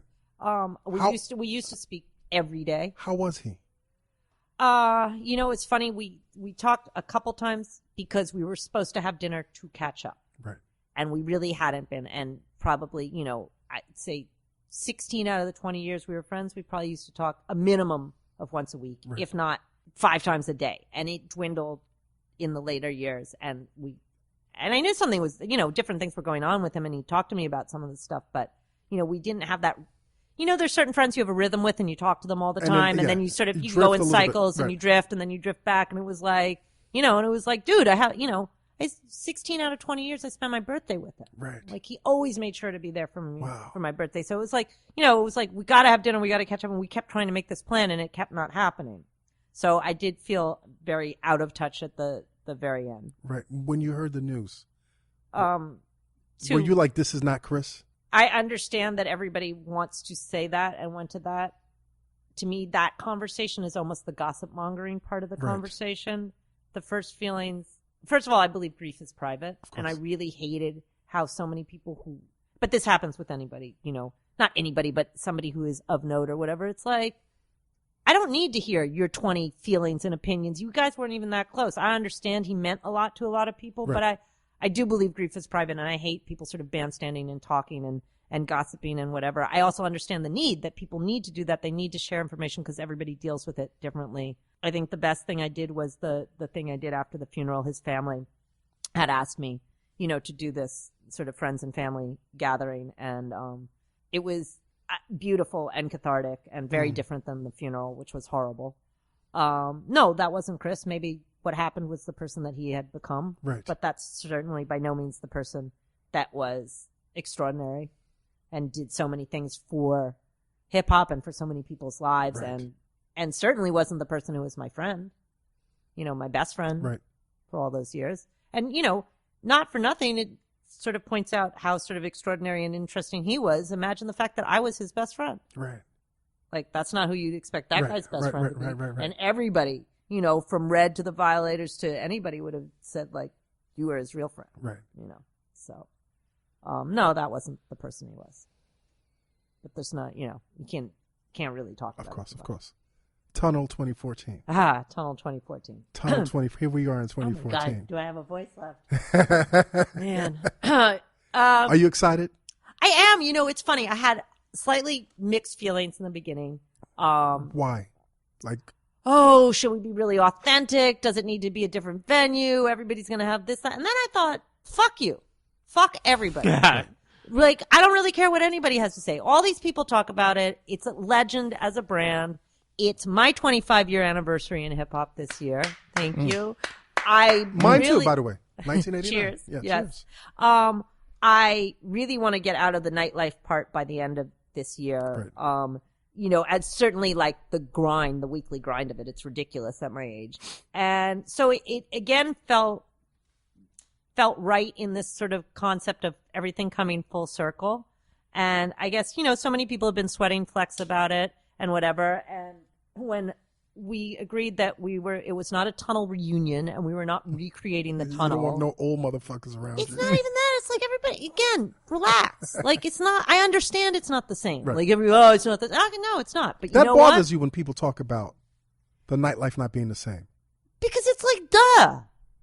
Sorry, like, I can't come up with a more sophisticated answer. Right. It's like, duh. Well, what is Nothing the same? stays the same. Right. Yes. Nothing stays the same. So Get it's like, over it. why this one thing do we, do we want to, like, am I upset that I'm no longer wearing shoulder pads from the 80s? No. No, fashion doesn't stay the same either. And the truth is, these people should thank God it's not the same because they wouldn't have entree. Well, and then there's that. And then there's look, nothing stays the same. No. Art, music, Nothing. anything. Food, nothing. Nothing. And again, you deal with the argument of like underground to mainstream and whatever. And there's all sorts of, but there's so much cool shit now too. Like I look at young kids and I love like skater kids and like, it's like the kind of Cali rapper skater kids and Right. their energy and I love that, like, to me, that new generation, my friends' kids come to my parties now. That's awesome. My friends' kids grow up in a generation where they don't say like black or white or think that way or whatever. And it's like, yes, maybe they're a little too worried with selfies and fame Right. and other shit. Like each generation has their own shit, but I like a lot of the things that are now. So I don't want to bemoan that it's not the past. It's almost like a lighter sense of innocence with these kids. Because People are nicer. They didn't have to go through the shit we went through. Yes, but they're nicer to each other. Right. I understand there's crap at school and Right. bullying and stuff, but like halfway grown, like kids who are about to be adults, 19, 20, they are nice to each other. Right. When I was that age, people were not nice to each other. People support each other. They want to win. They're happy. Yeah, so much. It's interesting that you say that because there's been so much placed on bullying that kids, like, they know what the fuck bullying is. Back then, you just bullied motherfuckers. Right. You know what I mean? So how's the environment? So here's the thing. So Yeah. we did the first one, Yeah. and it was during Super Bowl weekend, Uh-huh. and we just said, we kind of threw it together. Right. Like originally, Flex and I talked like, go in and see what you want to change in the venue, do this, do that, and then we just were sort of like, fuck it, and just did it. We put the tickets on sale online. He got all these artists wanted to be down. We didn't say they were performing. We just said they were hosting. Right. And we didn't really change anything in the club. Sold out. Sold out. And then guest list. And I kind of was a bit reserved with the guest list and whatnot for the first one because I really wanted to see how was it? How did it feel? What did I think? Right. And when you say reserved in terms of like keeping it to a low minimum? I didn't encourage inviting a lot of my people. I took care of anybody who hit me that was legitimate. Gotcha. I mean, anybody from Sadat X to Frankie Cutlass Right. hit me, right? It was like, of course. But like, how I was going to roll or partake, like, I just didn't know how it would feel. I'd never been in BB King's for an event, ever. I And went it's an for a interesting walkthrough. place. It's an interesting place. Yeah. I trusted Flex's judgment Right. because we knew Tunnel 2014 meant a lot of radio listeners and a lot of his fans. So I went with what he thought, since he does places like Webster Hall and BB King's, and I don't anymore. Right. And I don't do big venues. So, anyway, we do have a roped off VIP section, which is not very tunnel-like, but, necessary in this because we've got 20 artists on the invite each time. And we thought we're going to put the artists at the table and we're going to give them some alcohol. We told them no sparklers, right? But the funny thing is all the artists want to do is stand on stage with Flex. Yeah. The first one, there were so many artists on stage. At one point I looked up and I said, oh shit, there's a fight. Because I saw people falling. But all it was is there were so many people on the stage. When the people got to the front stage, they were just tipping off and falling into the crowd. It was crazy. The first one, Khaled was there, Meek Mill performed, Mobb Deep performed. There was just, this last one, Mac Wilds performed. He killed it. Killed it. Vado performed, Movado performed, the Locks were there. It's got an excitement. Yes. And what I realized so this time I rolled in with 30 of my friends, took over like my corner. And like, these are my friends who not only don't go clubbing anymore, they sure as shit don't go to a hip-hop radio ticket online party. They were so excited. They were waiting. Nice. They were like, we can't wait. Nice. I think it's a really interesting thing. And what I found is sitting with them in our corner, the experience, and then I was on stage standing in the booth with Flex. The experience was so different in the different places. And what I felt watching Flex and when he came on and that crowd and that energy, I don't know if you saw any of the photos I posted or anything. It's intense. He's literally giving a performance. And it reminded me of what the big house DJs do now in venues where this massive crowd comes and all they do is stand there staring at the stage, watching the DJ perform. And I love that. When that thought came together in my head, I was like, this is so dope for Flex. Like, and I get so excited to see something great for him. So this is full circle. Yeah, and not only that, but full circle for hip hop. Right. With the DJ, the DJ is what started hip hop in the first place. Yeah. But the DJ now gets that recognition. Yeah. That 100%. But of course, Flex breaks all the rules and is above and beyond because there is no other Flex and there never will be. He's an institution right now. 100%. Yes. And a very smart institution who people don't even understand how much he manages his businesses and himself and his site and all that stuff. Like, it's no credit to, yes, of course he has a great team, but all credit to him, he's really. fully involved. Yeah. But it's awesome. And, so now I'm excited for it. And it's once a month. It's going to be the first Saturday of every month. Nice. What I'm thinking is that next year All Stars in New York. Yep. And maybe, and that's kind of going to be my final. I'm going to do a lot of big parties that week and sort of. So your victory lap? Yeah. Your victory lap? Yeah, hopefully. But I was thinking that you can't leave the game alone. We'll do a really spectacular tunnel that weekend, and maybe it's the Tunnel All Stars, and maybe I can get the guys who were the All Stars back then. What? We're buying those bottles. What? I don't know. What? Sounds like a good idea to me. What? I'm going to be there. Yeah, I'm going to be there. That one will be. Jessica, thank you so much. You're very welcome. Thank you so much. I'm sorry. I'm tired. You know what? That's we give so much on the show. You went through 25 went through 40 years. You went through your birth. You came out of the womb. All kinds of years and interesting we had stories, so much, but at least you got some of it. No, we got. No, thank you so much. You're very welcome. And I really hope you enjoy the momentum one of the things that we love about this show is the guests come on and they don't really know what to expect. But when we drop the following week, there's so much excitement. And are you gonna make a cool flyer to promote it? I saw everybody else got cool flyers. What's up with that? I'll tell you what. You've been studying, huh? Show Bill. You want to show us a couple of your flyers? We'll get a flyer to pay homage. Okay. To some of your. You know what? Let's talk because I'll get my guy. When is your birthday, Jessica? January. Capricorn. Yeah. January what? 17th. What? What? That's Martin Luther King's birthday. No shit.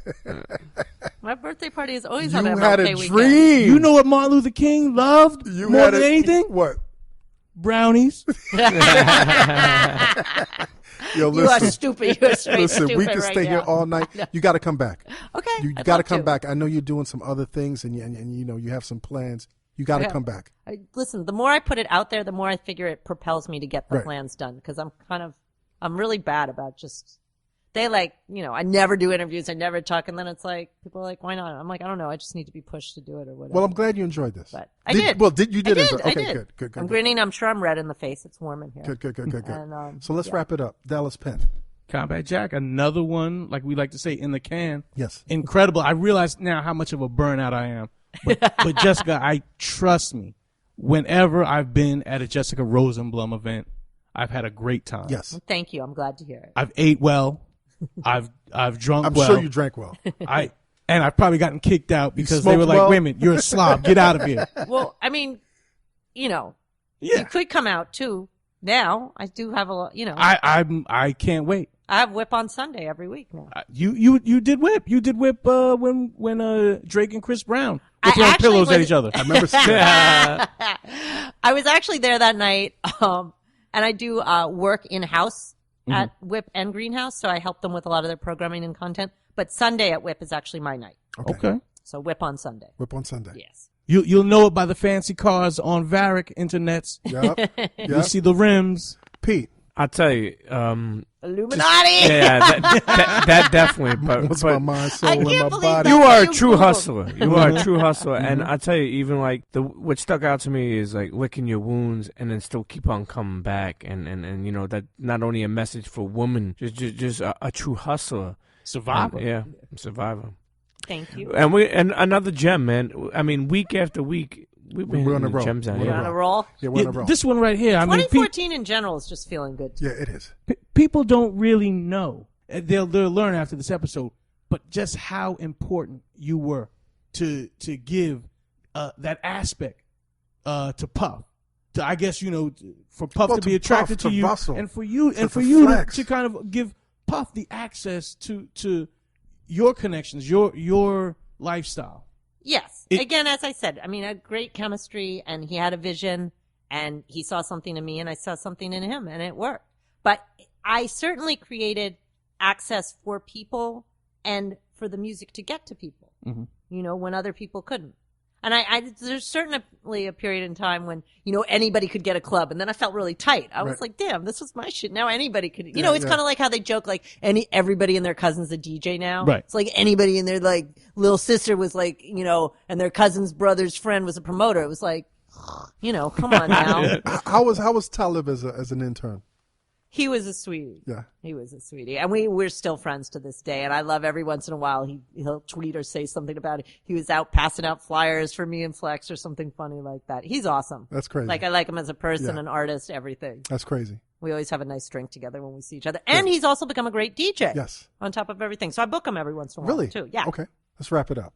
Internets, you know what this is, man. Dream those dreams and then man up and live those dreams, because a life without dreams is black and white, and the universe flows in Technicolor and surround sound.